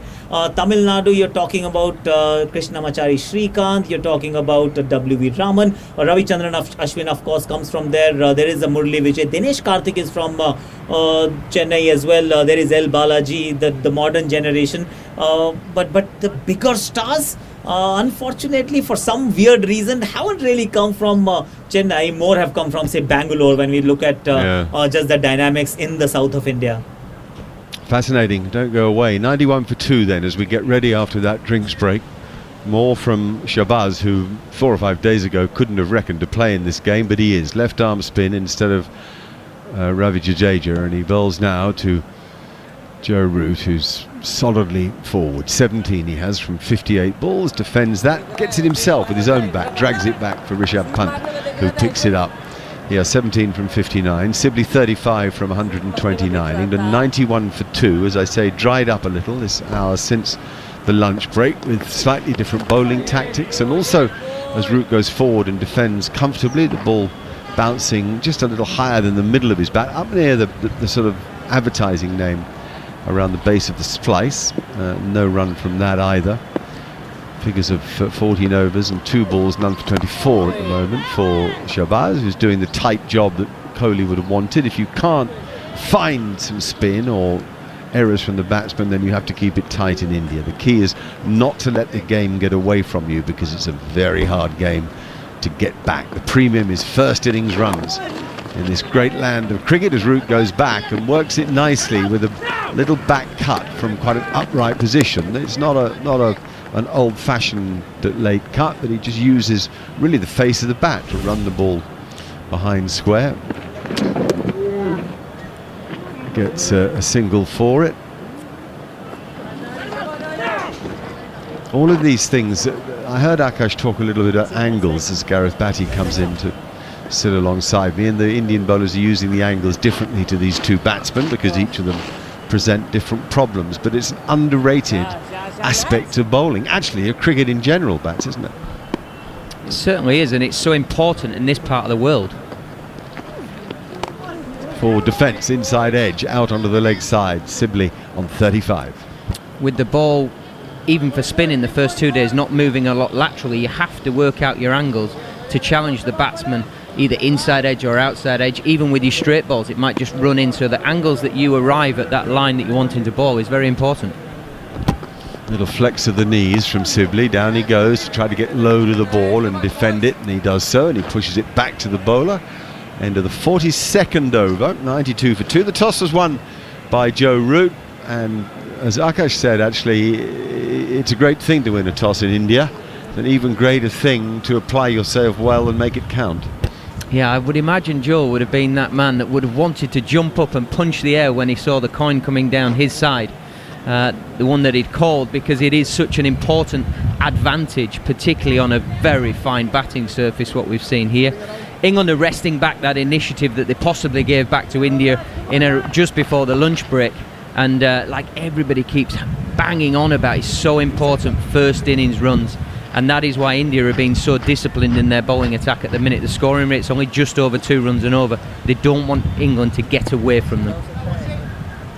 92 for 2 then. Washington Sundar. He also will bowl round the wicket, but to Joe Root. They've been bowling round the wicket to Dominic Sibley before, and it's Joe Root who pushes forward and the ball runs out of the offside for no run. Root looks nice and calm and measured. He doesn't try to make too much of the game. There were times last summer we felt he was trying to make the game, and that played into the hand of the bowlers occasionally. Here he dances down the pitch and knocks it to mid-wicket for no run. And what I mean by that is fiddling around a bit outside off stump, working the ball perhaps a bit too square leg side, just little things, because he likes to control the pace of the game. Sometimes it's just a fact in cricket, the game has to come to you a bit. And here he goes forward and pushes the ball out of the offside, as is his wont. He takes his bottom hand off the bat, holds it with his top hand and calls no to his partner Dom Sibley.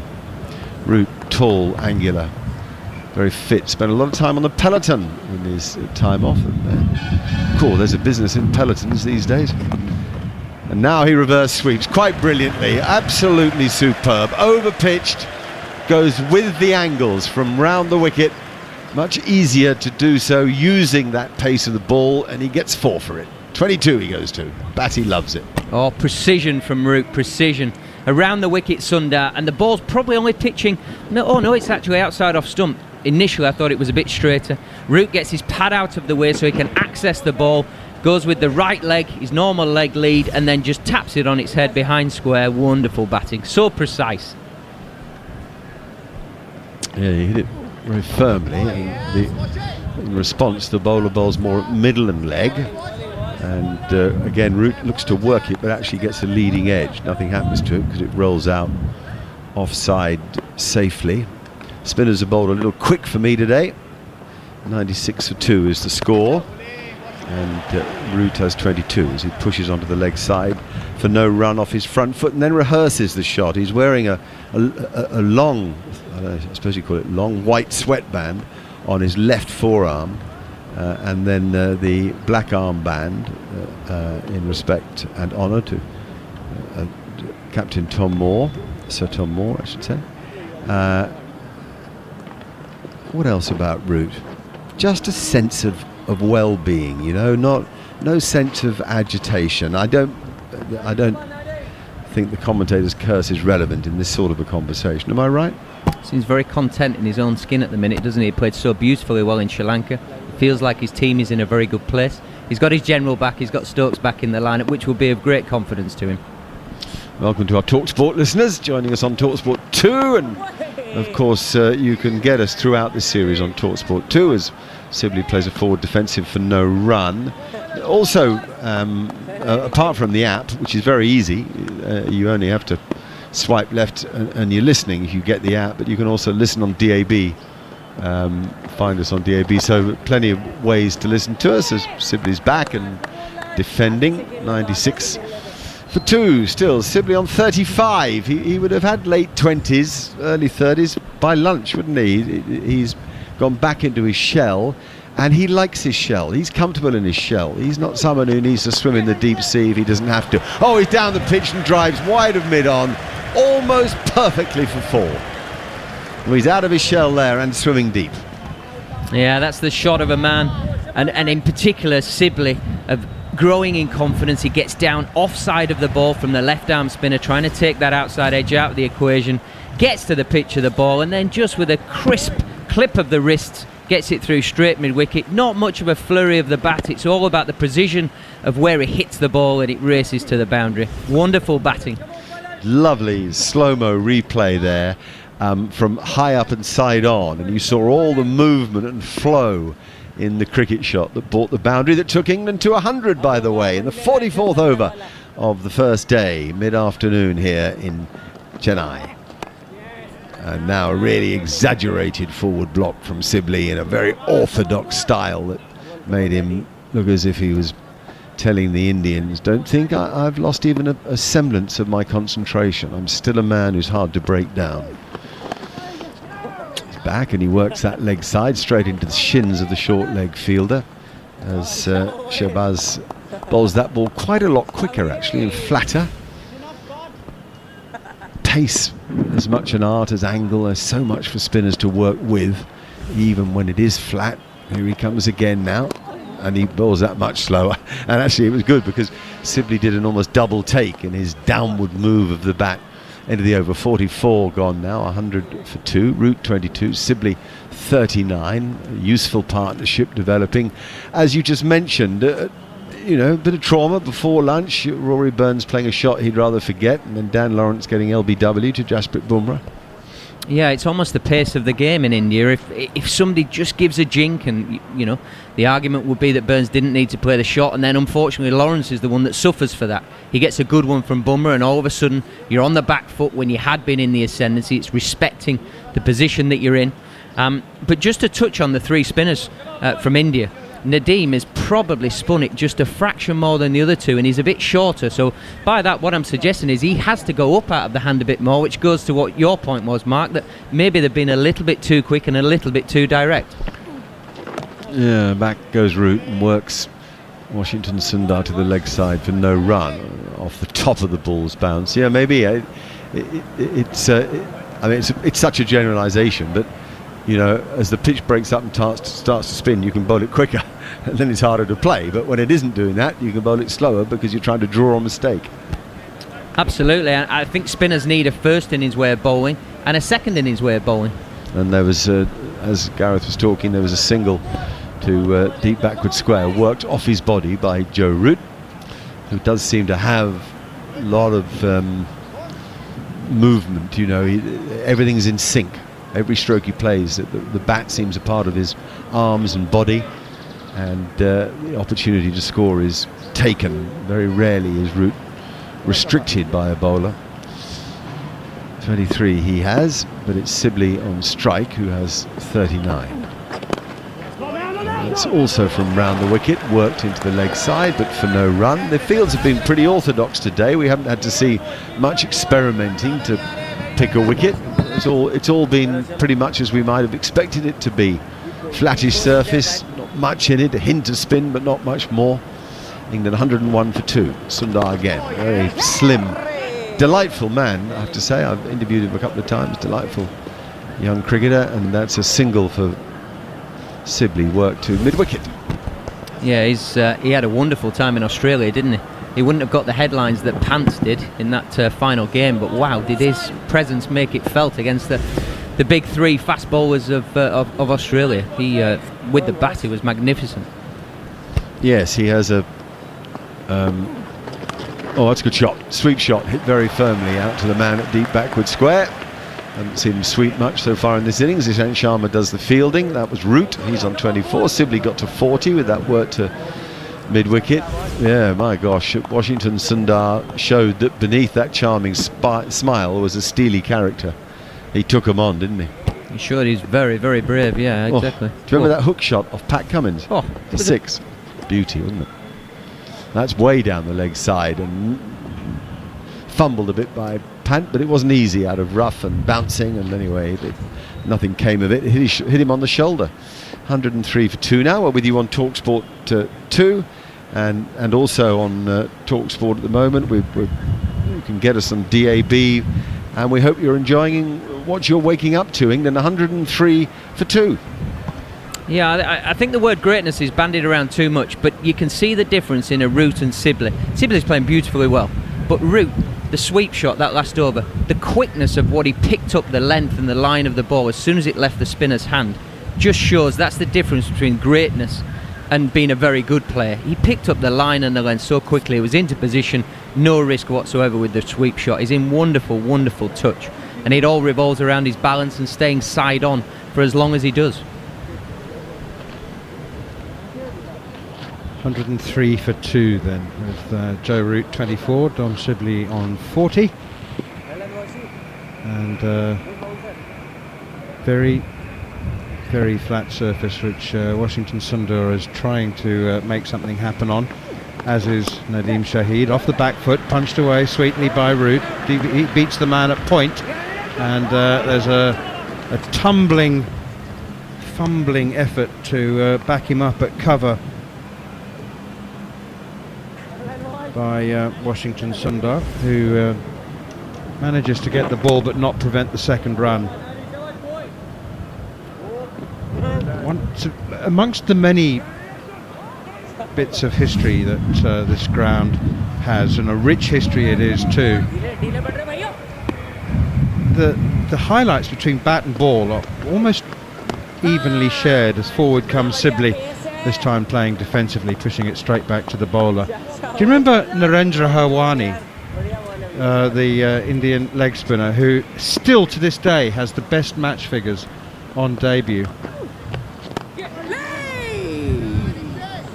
Pushed out towards mid-on, straight to the fielder, and there's no run. He took 8 wickets in the first innings of his debut test match, and I remember at the time all the headlines were, well, he'll never do that again. And then he took another 8 in the second innings in figures of 16 for 136 on debut in 1988. Without wanting to pop his balloon, I think I remember him from Lords when Gooch got 333. Did he take him down quite considerably? Yes, he as a leg spinner he burned very, very brightly, and for a very short period of time. Yes, you're quite right. Root again Sibley plays defensively again, and he's on 40, 104 for 2. Apologies if you're listening, sir, but Graham Gooch was my hero at that stage in my life, and I watched every single ball of that 333. Here is Shahid once again, and it's pushed out towards short cover or a sort of shortish mid-off, and there's no run. The over comes to an end. 46 gone. And then the last time I was at the Chidambaram Stadium in Chennai, Virender Sehwag scored 319, including 278 in a day. Oh. Wow. I remember Graham Smith, who was still quite a young captain then, kept telling Mackay and Tini to persist with the short ball. She'll get him soon, and he kept uppercutting him for 6 over third man. My goodness. A line of JCBs taking the bowling figures home that day, I imagine. Wow.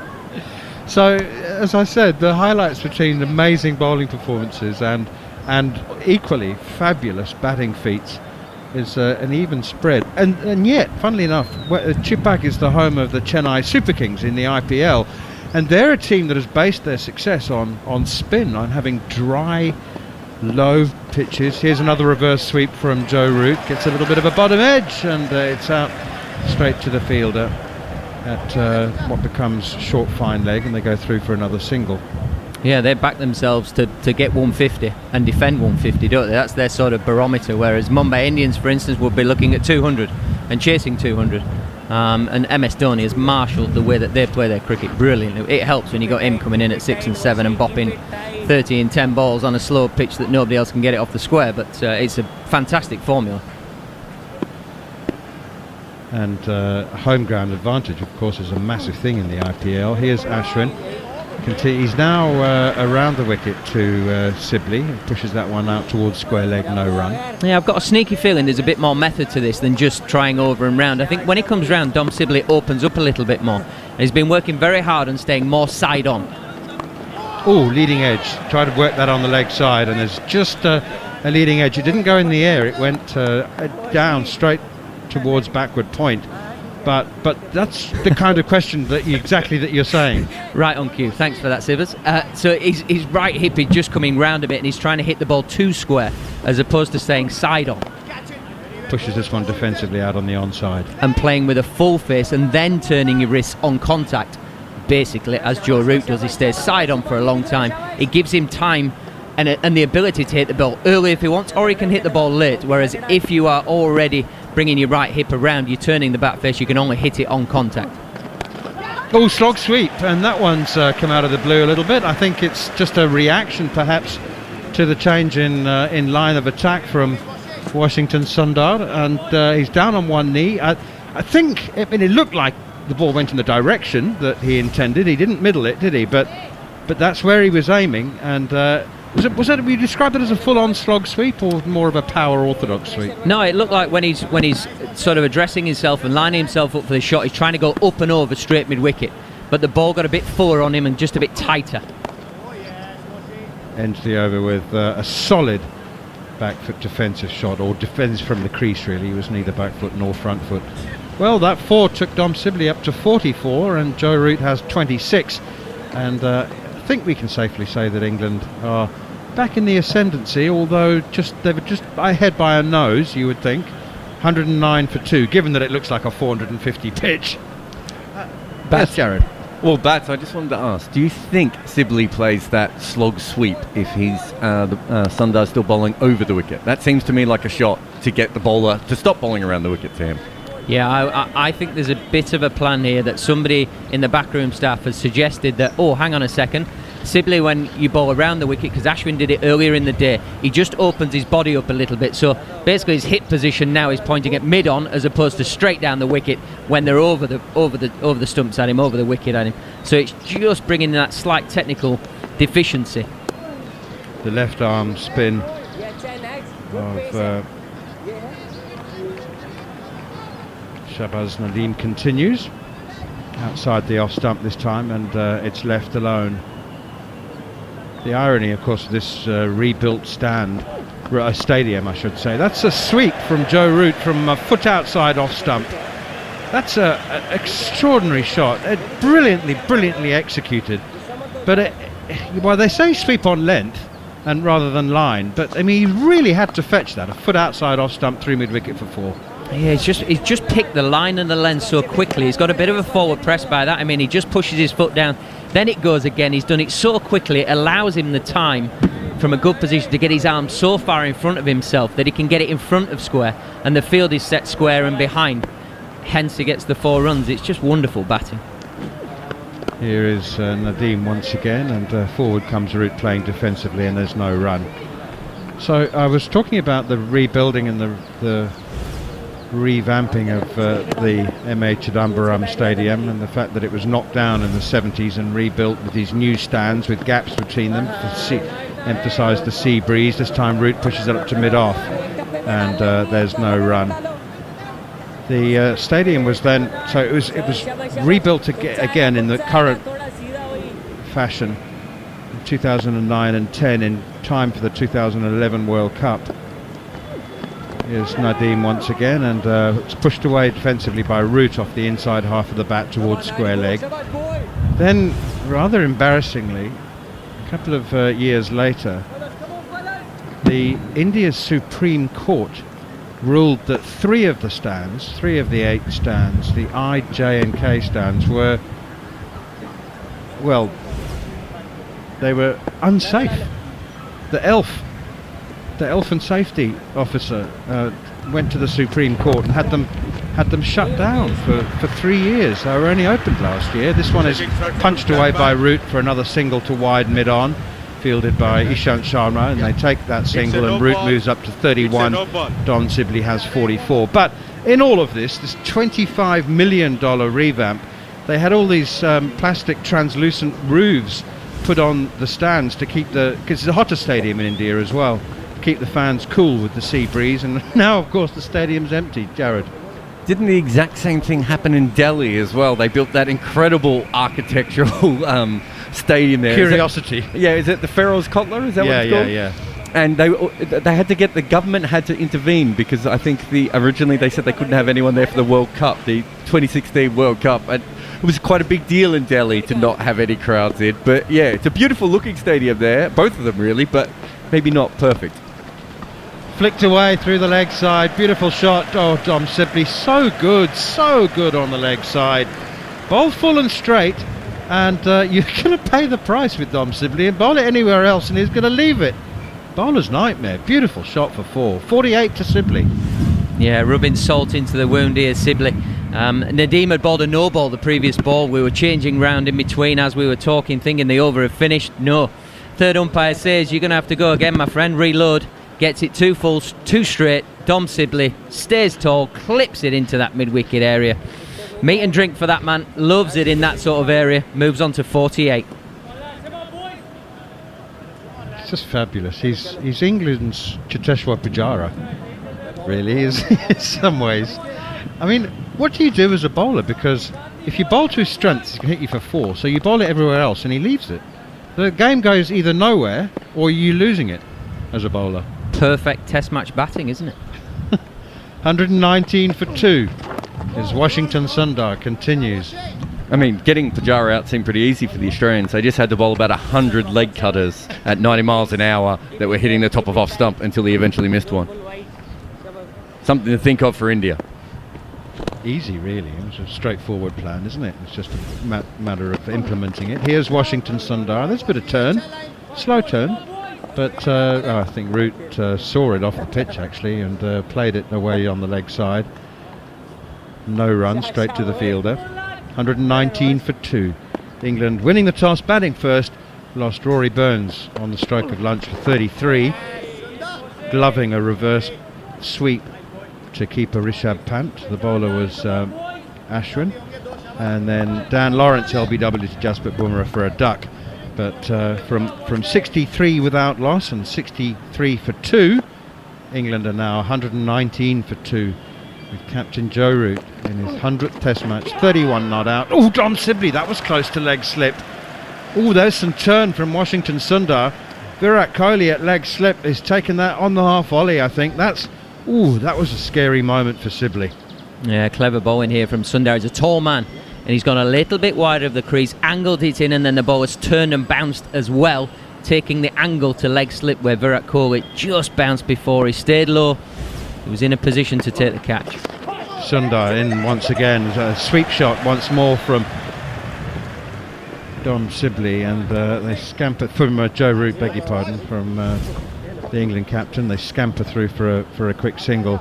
That was a worrying moment. It was very well bowled, and there was a little bit of extra bounce, and that's the height of Washington Sundar at 6 foot. High arm action as well, and Virat Kohli has the air of a man who knew how close that plan was to coming to fruition.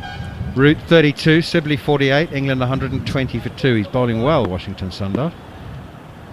The third spinner in the Indian lineup, and this time it's pushed firmly by Sibley to short mid-wicket, straight to the fielder all the way along the ground, and the over comes to an end. 49 gone, England 120 for 2. I was just wondering whether listeners might think I was being facetious when I said it looks like a 450 pitch. I wasn't. I was being serious. Doesn't it? No, it's a flat pitch. There's definitely runs to be had in this first 6-7 sessions of the game. The one thing that's going against the batsmen, and they have to be patient, is just a fraction of slowness out of the surface. And we saw there with Sundar, he bowled a beautiful ball, got the ball up and down, but he got the extra bounce, but it didn't quite have the pace for it to sort of feather off the sticker of the bat and carry to Virat Kohli. An amount of skill from Root, yes, but also just a little bit of slowness of the surface, just slowed everything down and the ball didn't quite carry. So that's working for and against both bat and ball, and it's a bit more attritional for how you need to set it up and get your wickets and also get your runs. Patience is the key for both, well, particularly for the bowlers, but also for the England batsmen here, because, you know, I'm not going to say it's too easy, but you can just lose a bit of focus when you know, conditions aren't focusing your mind. Andrew McKenna for the next 20 minutes. Cheers, Manners. So, Joe Root 32, Dom Sibley 48, and Jasprit Bumrah is going to come back into the attack. He's replaced the spin of Shahbaz Nadeem. Bumrah 10 overs, 1 for 24 so far. And he will be bowling to the England captain. Slip and a gully in play, short mid-wicket on the drive, and Root will turn the first ball through square leg. Pujara will go chasing after it, and we'll leave it to Shubman Gill to do the fielding. So Root will go to 33 and bring Sibley on strike as Darren Gough moves into the summariser's chair. It's a good passage of play, this, isn't it? England playing really well, actually. Rotating the strike, Root and Sibley. They've done this all day, actually. Rotated the strike really, really well. You can see what they're trying to do to Joe Root. They're trying to bowl as straight as they possibly can, hoping he's going to hit across one through mid-wicket. Sibley waits. Bat raised, gets into position, and is solidly in behind this one from Bumrah. No run. But I think I agree with most people. This pitch is looking pretty flat. And there's a fast bowler out, and this is what I talk about when you go and you're playing on these sort of pitches away from England as a bowler. You need something different. you need a big heart, because you're going to get it for boundaries, you're going to go for runs, it's going to be frustrating at times, and you've just got to find a plan, and you've got to get a field position and have a captain that's going to listen to you. He's going to let you put your field placings where you want to and just back you. Sibley is just playing defensively at this one. He's a shot away from a 50. This would be his 4th in Test match cricket. He's converted 2 of those into hundreds. And Root and Sibley have played well. They put on 58 since the 2 wickets went down with the score on 63. England were 63 without loss and then 63 for 2. But they have moved it on since then. And it's a massive effort from Dom Sibley to get off after that innings. Outside of off stump through to Pant, as he has no interest in that. After he played that innings in Sri Lanka, that second innings, which was a big part of him, because he mentioned, didn't he was in a dark place and he didn't think where he was going to get a run against the spin. To get that 50 was big for his confidence going to India, because for England to have success here, they need 2 of their batsmen to probably get around 450 runs, 500 runs in the series. And as a batsman, to get off to a good start, and he's got the foundations built now, and if he can just keep building slowly, stay patient, he's batting with his captain. Bumrah is in, solidly forward is Sibley defensively, it's back to the bowler, no run. Because we can see what Bumrah's trying to do now to both batsmen. He's just trying to get it in and slant it in with that wrist position he has. Very clever bowler, Bumrah, quicker than you'd think. Bowling back of a length with the odd one full to both batsmen, hoping they're going to fall over, hit him on the pads. And that's the attack they've gone India so far in this Test match. They've tried to bowl very straight, wicket to wicket, and go for the wickets, and the spinners have been the one. As Sibley gets this one off the hip, down to long leg. It'll be just a single, though, to take him to 49, but he will retain the strike, because that's the final ball of the over. So England 122 for 2 after 50 overs. It is TalkSport 2, every ball of this series exclusively live on TalkSport 2 and at certain times on TalkSport as well. Darren Gough is with me, and also Steve Harmison joining us in the commentary as well at this point. I'm going to ask you, Army, just a quick one on Bumrah. I mean, so far from today's play, he's been by far the pick of the bowlers, hasn't he? Yeah, he's been the best out of the 2 seamers. The one thing I would say about Bumrah, he just looks as though he's a little bit further over the top than he normally is, potentially in white ball cricket. And I'm not sure if that's just lack of practice, because he hasn't played. He's never played a Test match in India. I just think he's fighting with him. So he's fighting with himself on his action a little bit. Which is just taking everything in. He's never been a bowler that takes the ball away, but he's always been a little bit more in control, and the ones that he does lose his wrist on, he's given England a chance to score off. I think England have batted brilliantly. I think they've played absolutely superb from the start all the way through. Moment of madness by Rory Burns, but over here you've got to bat for a long period of time, and concentration is the key. Ashwin is bowling, right arm over to Sibley.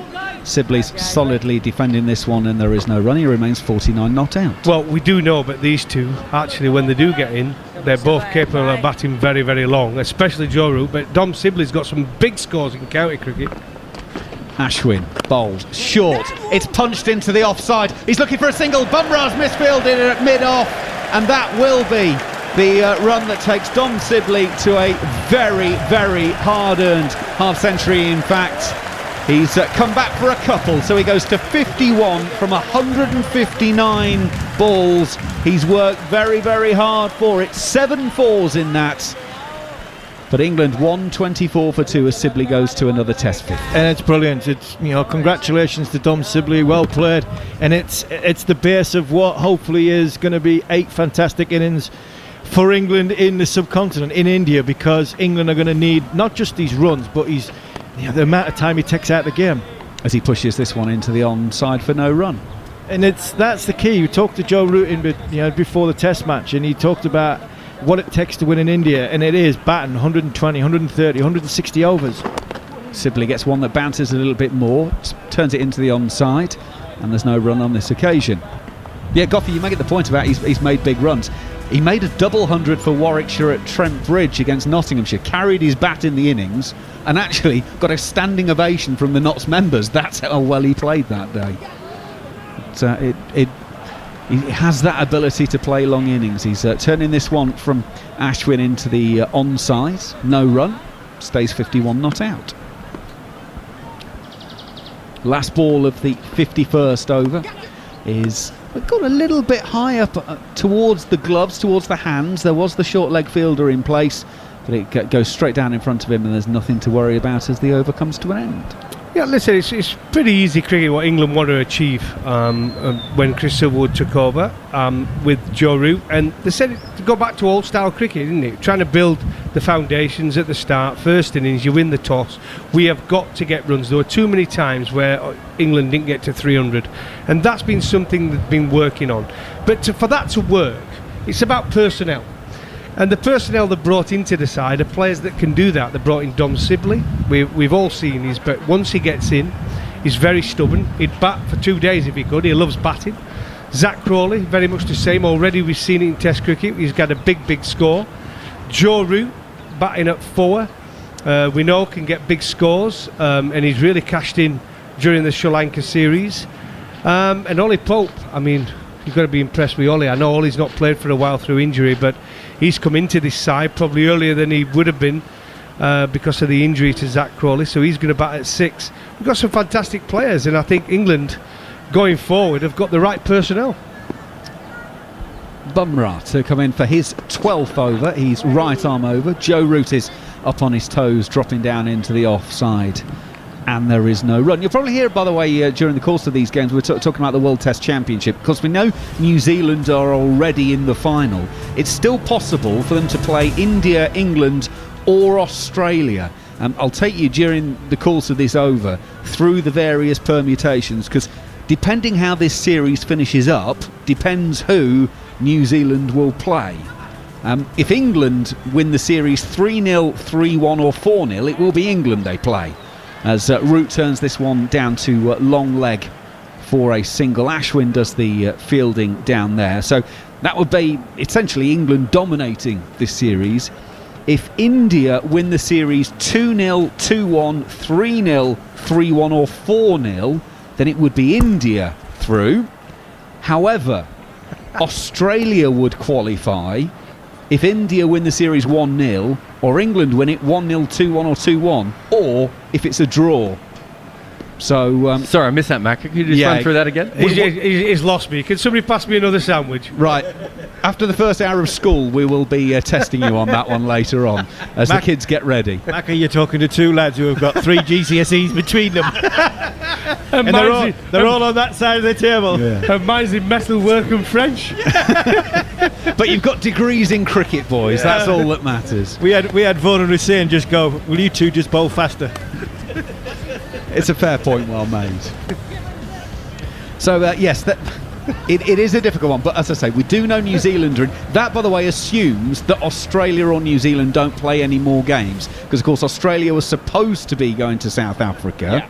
Yeah. So there could be a case that something gets rearranged. So that's as it stands today.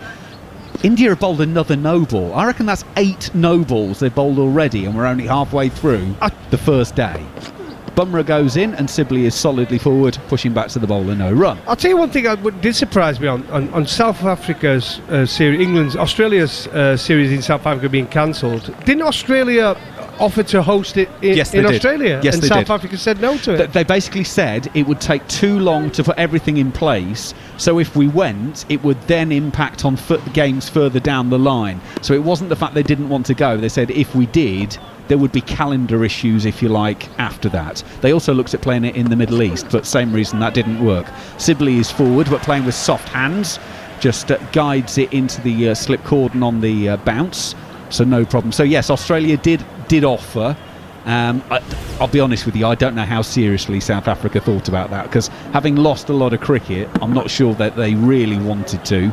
But they say they looked at it, but it just wouldn't work logistically. Well, I think the 2-week quarantine might have done them in Australia. They've been pretty strict with it, haven't they? So very, very strict. And it'll be mentally difficult for them to get their heads around why you're not coming to us when we go to you and all that stuff. You've got the IPL's complication. beauty from Jasprit Bumrah. It's a fabulous, fabulous Yorker that is dug out well by Sibley, straight to the ground, loop up in the air. But that was almost sort of Wakar Yunus in his Pompor Goffey. Well, this is what makes him special, and this is why all format cricket we're talking about here play all formats of the game. In one-day cricket, we've seen this loads, and he's bringing it into the Test arena. Lovely seam position, quicker. It's his quicker ball, because it has to be an effort ball, a Yorker, and it nearly got through there, Dom Sibley. Dom did really well to get his bat down on it. That one is off of his hip, slightly shorter from Bumrah. Again, just angling in towards the batsman. Sibley trying to ride the bounce, but it's off the thigh pad out on the onside, no run. I think you can say as well how well Sibley's playing, because if an old Sibley or a Sibley who is in a little bit less form, all of a sudden his head falls over that and stumps are cartwheeling everywhere, and Dom Sibley's back in the pavilion. So, this is a sign, a good sign, a great sign for England, that their opening batsman, the guy who bats a long time, who loves batting, absorbs the game and absorbs the ball, is in a good place, good position. Head's going straight back down the ground, and he's keeping balls like that, 90-mile-an-hour Yorkers out. You don't want to be disrespectful to the Sri Lankan series, but essentially that was the warm-up for this, wasn't it? So Dom Sibley had some issues, but worked his way through it, and so because he'd found some form towards the back end of it, he's probably come to this part of the winter feeling better about himself. Yeah, to be fair, he's not played much seam bowling, has he? In Sri Lanka, he's played all spin, but here he's got two quality seamers that have bowled at him today, Ishant Sharma and Jasprit Bumrah. It will be Ashwin to continue. He's bowling over the wicket to Joe Root. Root is immediately on the sweep, down to Ishant Sharma at backwards square leg, and he takes a single, does Root. He goes to 35. England 127 for 2 here on TalkSport. The thing about the Sri Lankan series was there's getting used to the heat conditions, getting used to the surfaces are slightly different, but not too much different. It's not as though you're going from Australia to India, so there is a similar spin, there's similar texture to the soil and stuff like that. So you're getting used to the surfaces. Sibley is getting a shorter ball from Ashwin. He's turning it into the onside. Washington Sundar will do the fielding, no run. But it's the mental aspect of the game for me there was a good warm-up, because you have to go large patches as a player where the ball isn't going to be going around the boundary. You have to dig in. Ashwin in. Sibley solidly forward, no interest in trying to work that. He's just defending it back up the pitch for no run. You have to block a lot of balls. You potentially just turning the ball for one here and there every now and again. 2 runs and over. Ashwin in. This time Sibley turns it to Shubman Gill at short leg for no run. But then also having a mental attitude that if there is a wicket lost, the game moves very, very quickly, very, very fast. Lots of wickets happen in clusters, and you have to overcome that. Ashwin goes in. This one doesn't turn. It's outside the off stump. Sibley's on the back foot, looking to push it into the offside, but the bowler in his follow-through scampers after it to mean that he's bowled 4 deliveries, and only the first one went for a run. And he's now bowled 5, so 1 to go in the over. Ashwin gets through it so quickly. That's ballooned up in the onside, off of the pad. There's a polite inquiry from Ashwin, who just turns to the umpire, Anu Chaudhary, as if to say, well, was there a little bit of something on that? And there wasn't, is the straightforward answer. It's 127 for 2. Well, somebody obviously told a joke. There was a bit of laughing there in the catching positions from Virat Kohli with the youngster Shubman Gill.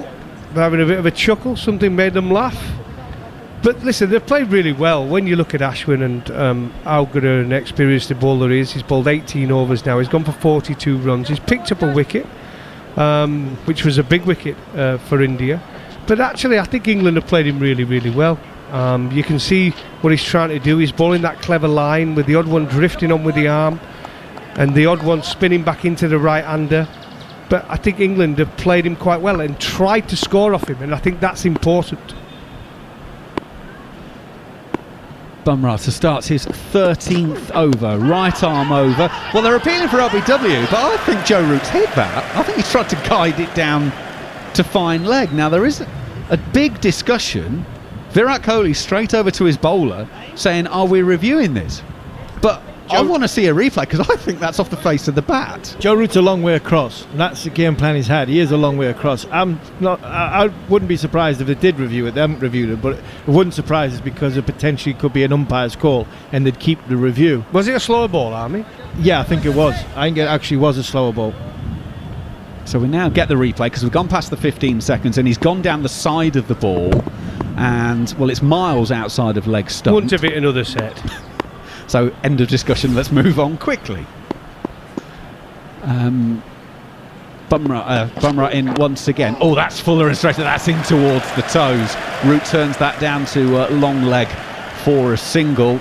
He's got the Yorker going, Goffey. Clever bowling. This is the time when you've got to try something different. He's searching for a breakthrough. Coley's probably said to her, listen, give me 4 overs here. Try and get me a wicket. Go for the odd Yorker. We've got a man out there to stop it at deep square leg.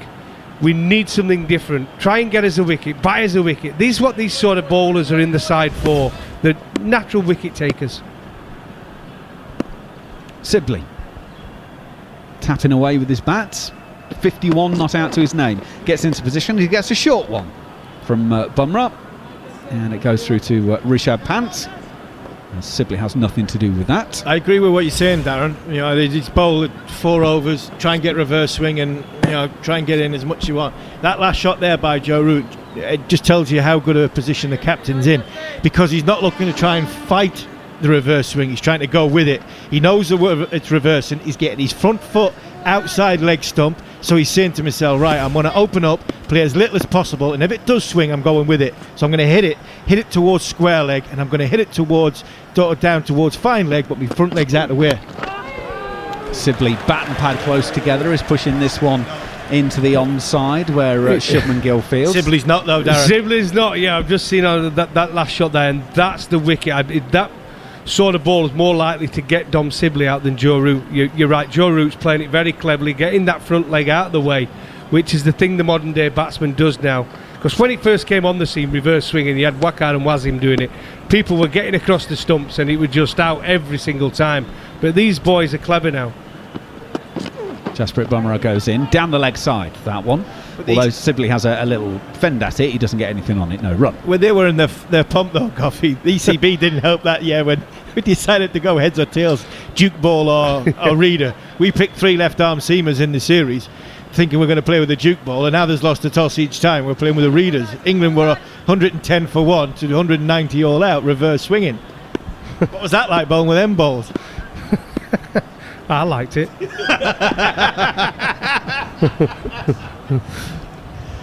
Final ball of the over from Bumrah goes in, and Sibley's dropping this into the offside, calls yes, and Joe Root responds, and they will take the single to end the over. Sibley goes to 52 from 177 balls. England 129 for 2 after winning the toss and batting.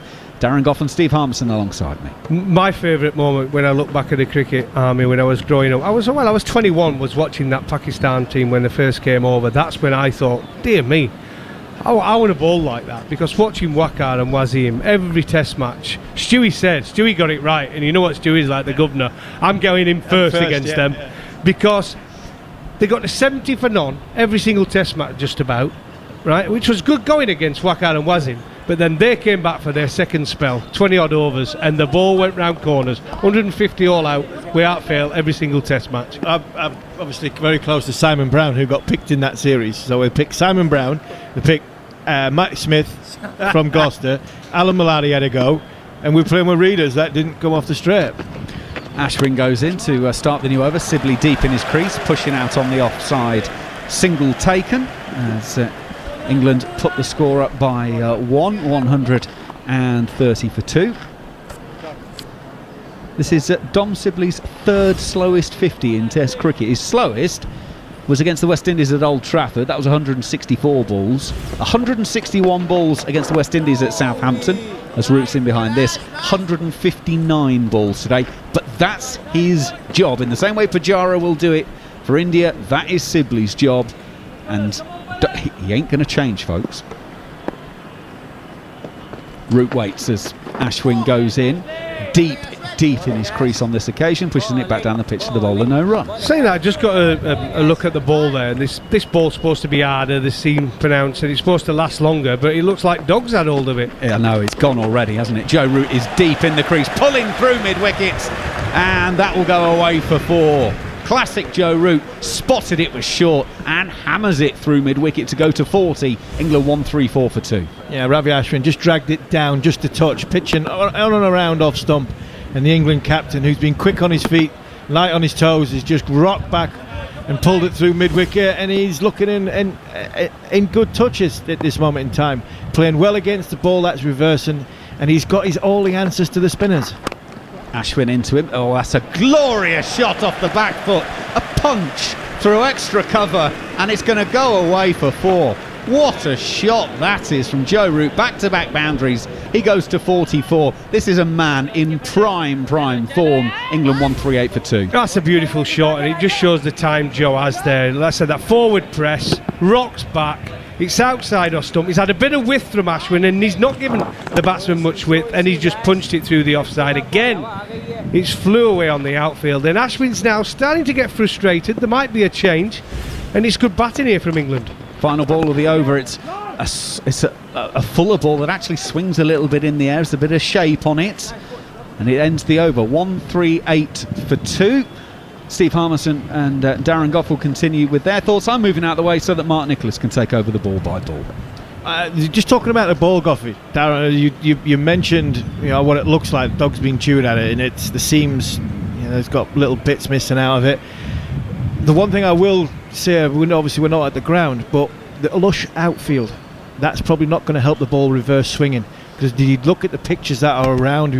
Mark mentioned earlier, there's 8 pitches here. There was 2 for this test match, potentially 2 for the next test match, but they've all got green grass on them because of the sun and the heat. Not for long. Yeah, but they're probably there to sort of hold the pitches together because of being exposed. And the green grass of the lush area, the ball's not going to reverse swing but when it does go into the outfield, like Mark mentioned before, some of the outfields are rough and ready, and you can within 15 overs you can see a little bit of discolour in the ball, and it starts to reverse swinging. But it's not going to do that because of the lushness of the outfield.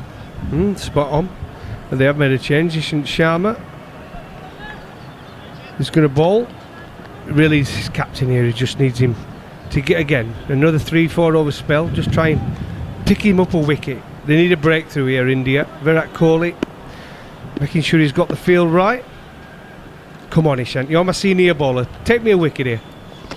He comes and he's right on it again. Nice full length, actually. That tiny hint of in-swing was there, I don't know, but certainly a suggestion of angle coming into Dominic Sibley. He went forward and defended it. I think he bowled pretty well. Tidy, isn't he? He's only gone for 11 or 12 or something in his 8 overs, and I thought he hit the pitch pretty hard. I thought he maybe, as ever with Ishant, bowled an iota short, but when he gets it that length, always difficult with a tall man to pick length. Bumrah's even harder, and that's why he did Dan Lawrence actually when Lawrence was back, and should have been at least half forward coming at the ball. And he's a doughty competitor, and that's one of the reasons that Virat Kohli's turned to him here. As he comes in again, that's very straight, and played very straight by Dom Sibley, who almost exaggerated the hold of that position to tell the bowler that that's how straight I'm planning to play you. So understand that, and he wants to get him wider again so he can watch a few go by, because this is not a man shy of time spent at the crease, is it, Dom Sibley? No, and the length's good by Sharma. That's when it's reverse swinging, like you mentioned, Mark, the length's good. He's not going right to the toes, potentially giving you a clip shot. The length, it's sort of right top end of sort of middling off. It's asking the batsman questions about coming forward, going back. No sort of funky fields yet. It's all been pretty orthodox today. There's a couple of slips in, one's a bit wider than the other. As Sibley reaches forward, he's a tall man, strongly built, and has a good stride when he comes to the ball. I think that's an important thing there when we're talking about the line he's bowling, Ishant, because a lot of people, when they're looking to drift it in, whether there's a little bit of touch of reverse swing going into the right-handed batsman, they get the line too wrong. They get it too straight, starting it on middling off, and it's drifting onto leg stump. You've got to always drift it to be hit in off stump in this period. And Ishant Sharma is a bit more experienced than Bumrah. So far, just started his spell, but he's got his line right. And then when he wants to throw that one up there a little bit quicker and more of an effort ball, you can go straight at middle stump with a fuller ball.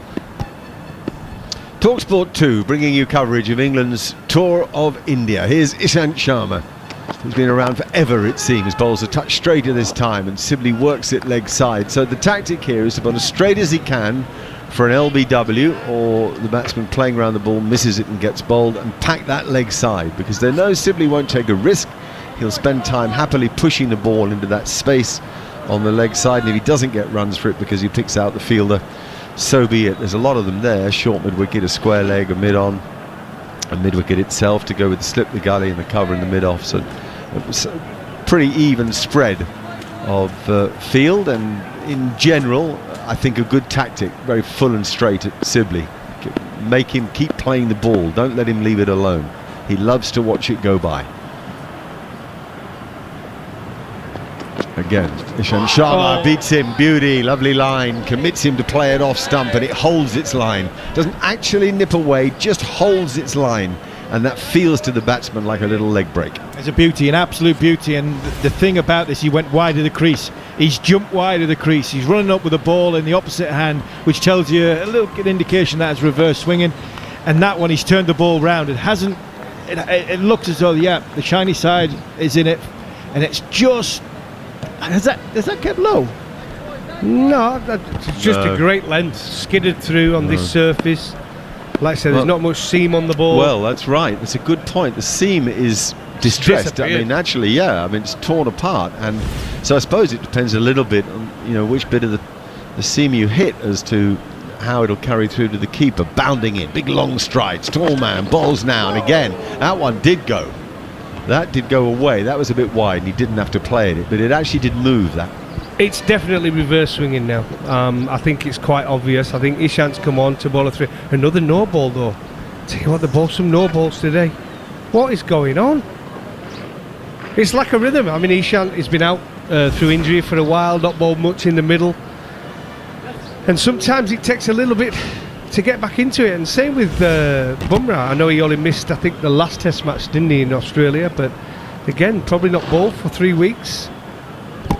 So it can be difficult to find that rhythm. I'd change that law, Goffey. I think there should be daylight between your heel and the line. You actually have to have overstepped it rather than just broken it. I think it would be much easier for the umpires, even for the third umpire, as the white line, the paint on it gets removed so quickly, particularly in long spells in the field. And I think it's unfair on the bowler, really. The batsman has to be out of his line. 139 for 2. The end of that over. Root 44. Sibley 53. Well, my old bowling coach would have said, "Get back." He said the line's there for a reason. Get back. There's no excuse. So you don't mind to the be. rule as it is? No, I like the rule as it is. Right, I mean, it's there. I mean, they're trying to grab an extra couple of inch every time. I mean, get back. Should be behind the line. It's not that. It's whether you're 3 millimetres wrong and the whole game is held up by a no ball. So the same as offside in football. Right. We've That's seen the problem we've got at the minute. If you go in daylight, then you're getting into the realms of what's happening with VAR. All right, yeah. Seen what a shambles that is. I retract the idea. I'm not going to take on 2 quick bowlers, am I? Particularly as I thought you'd both rush to support me. Well, if you're size 12, something should be behind the line, really. Right. Okay. Right, yeah. Thank you. 139 for 2 in Chennai on a very dry-looking pitch, as we expected, as Ashwin over pitches and Root pushes to mid-on rather than drives, and there's no run come from it.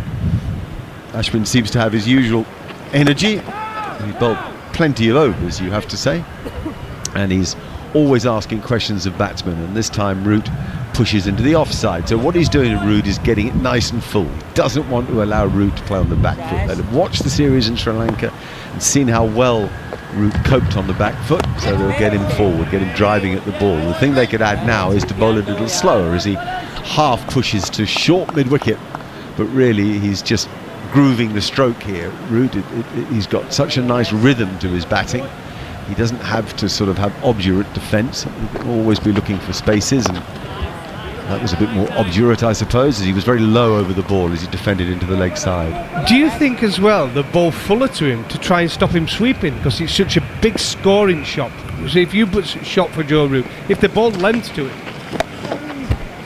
Yeah, I mean, that like that. yeah.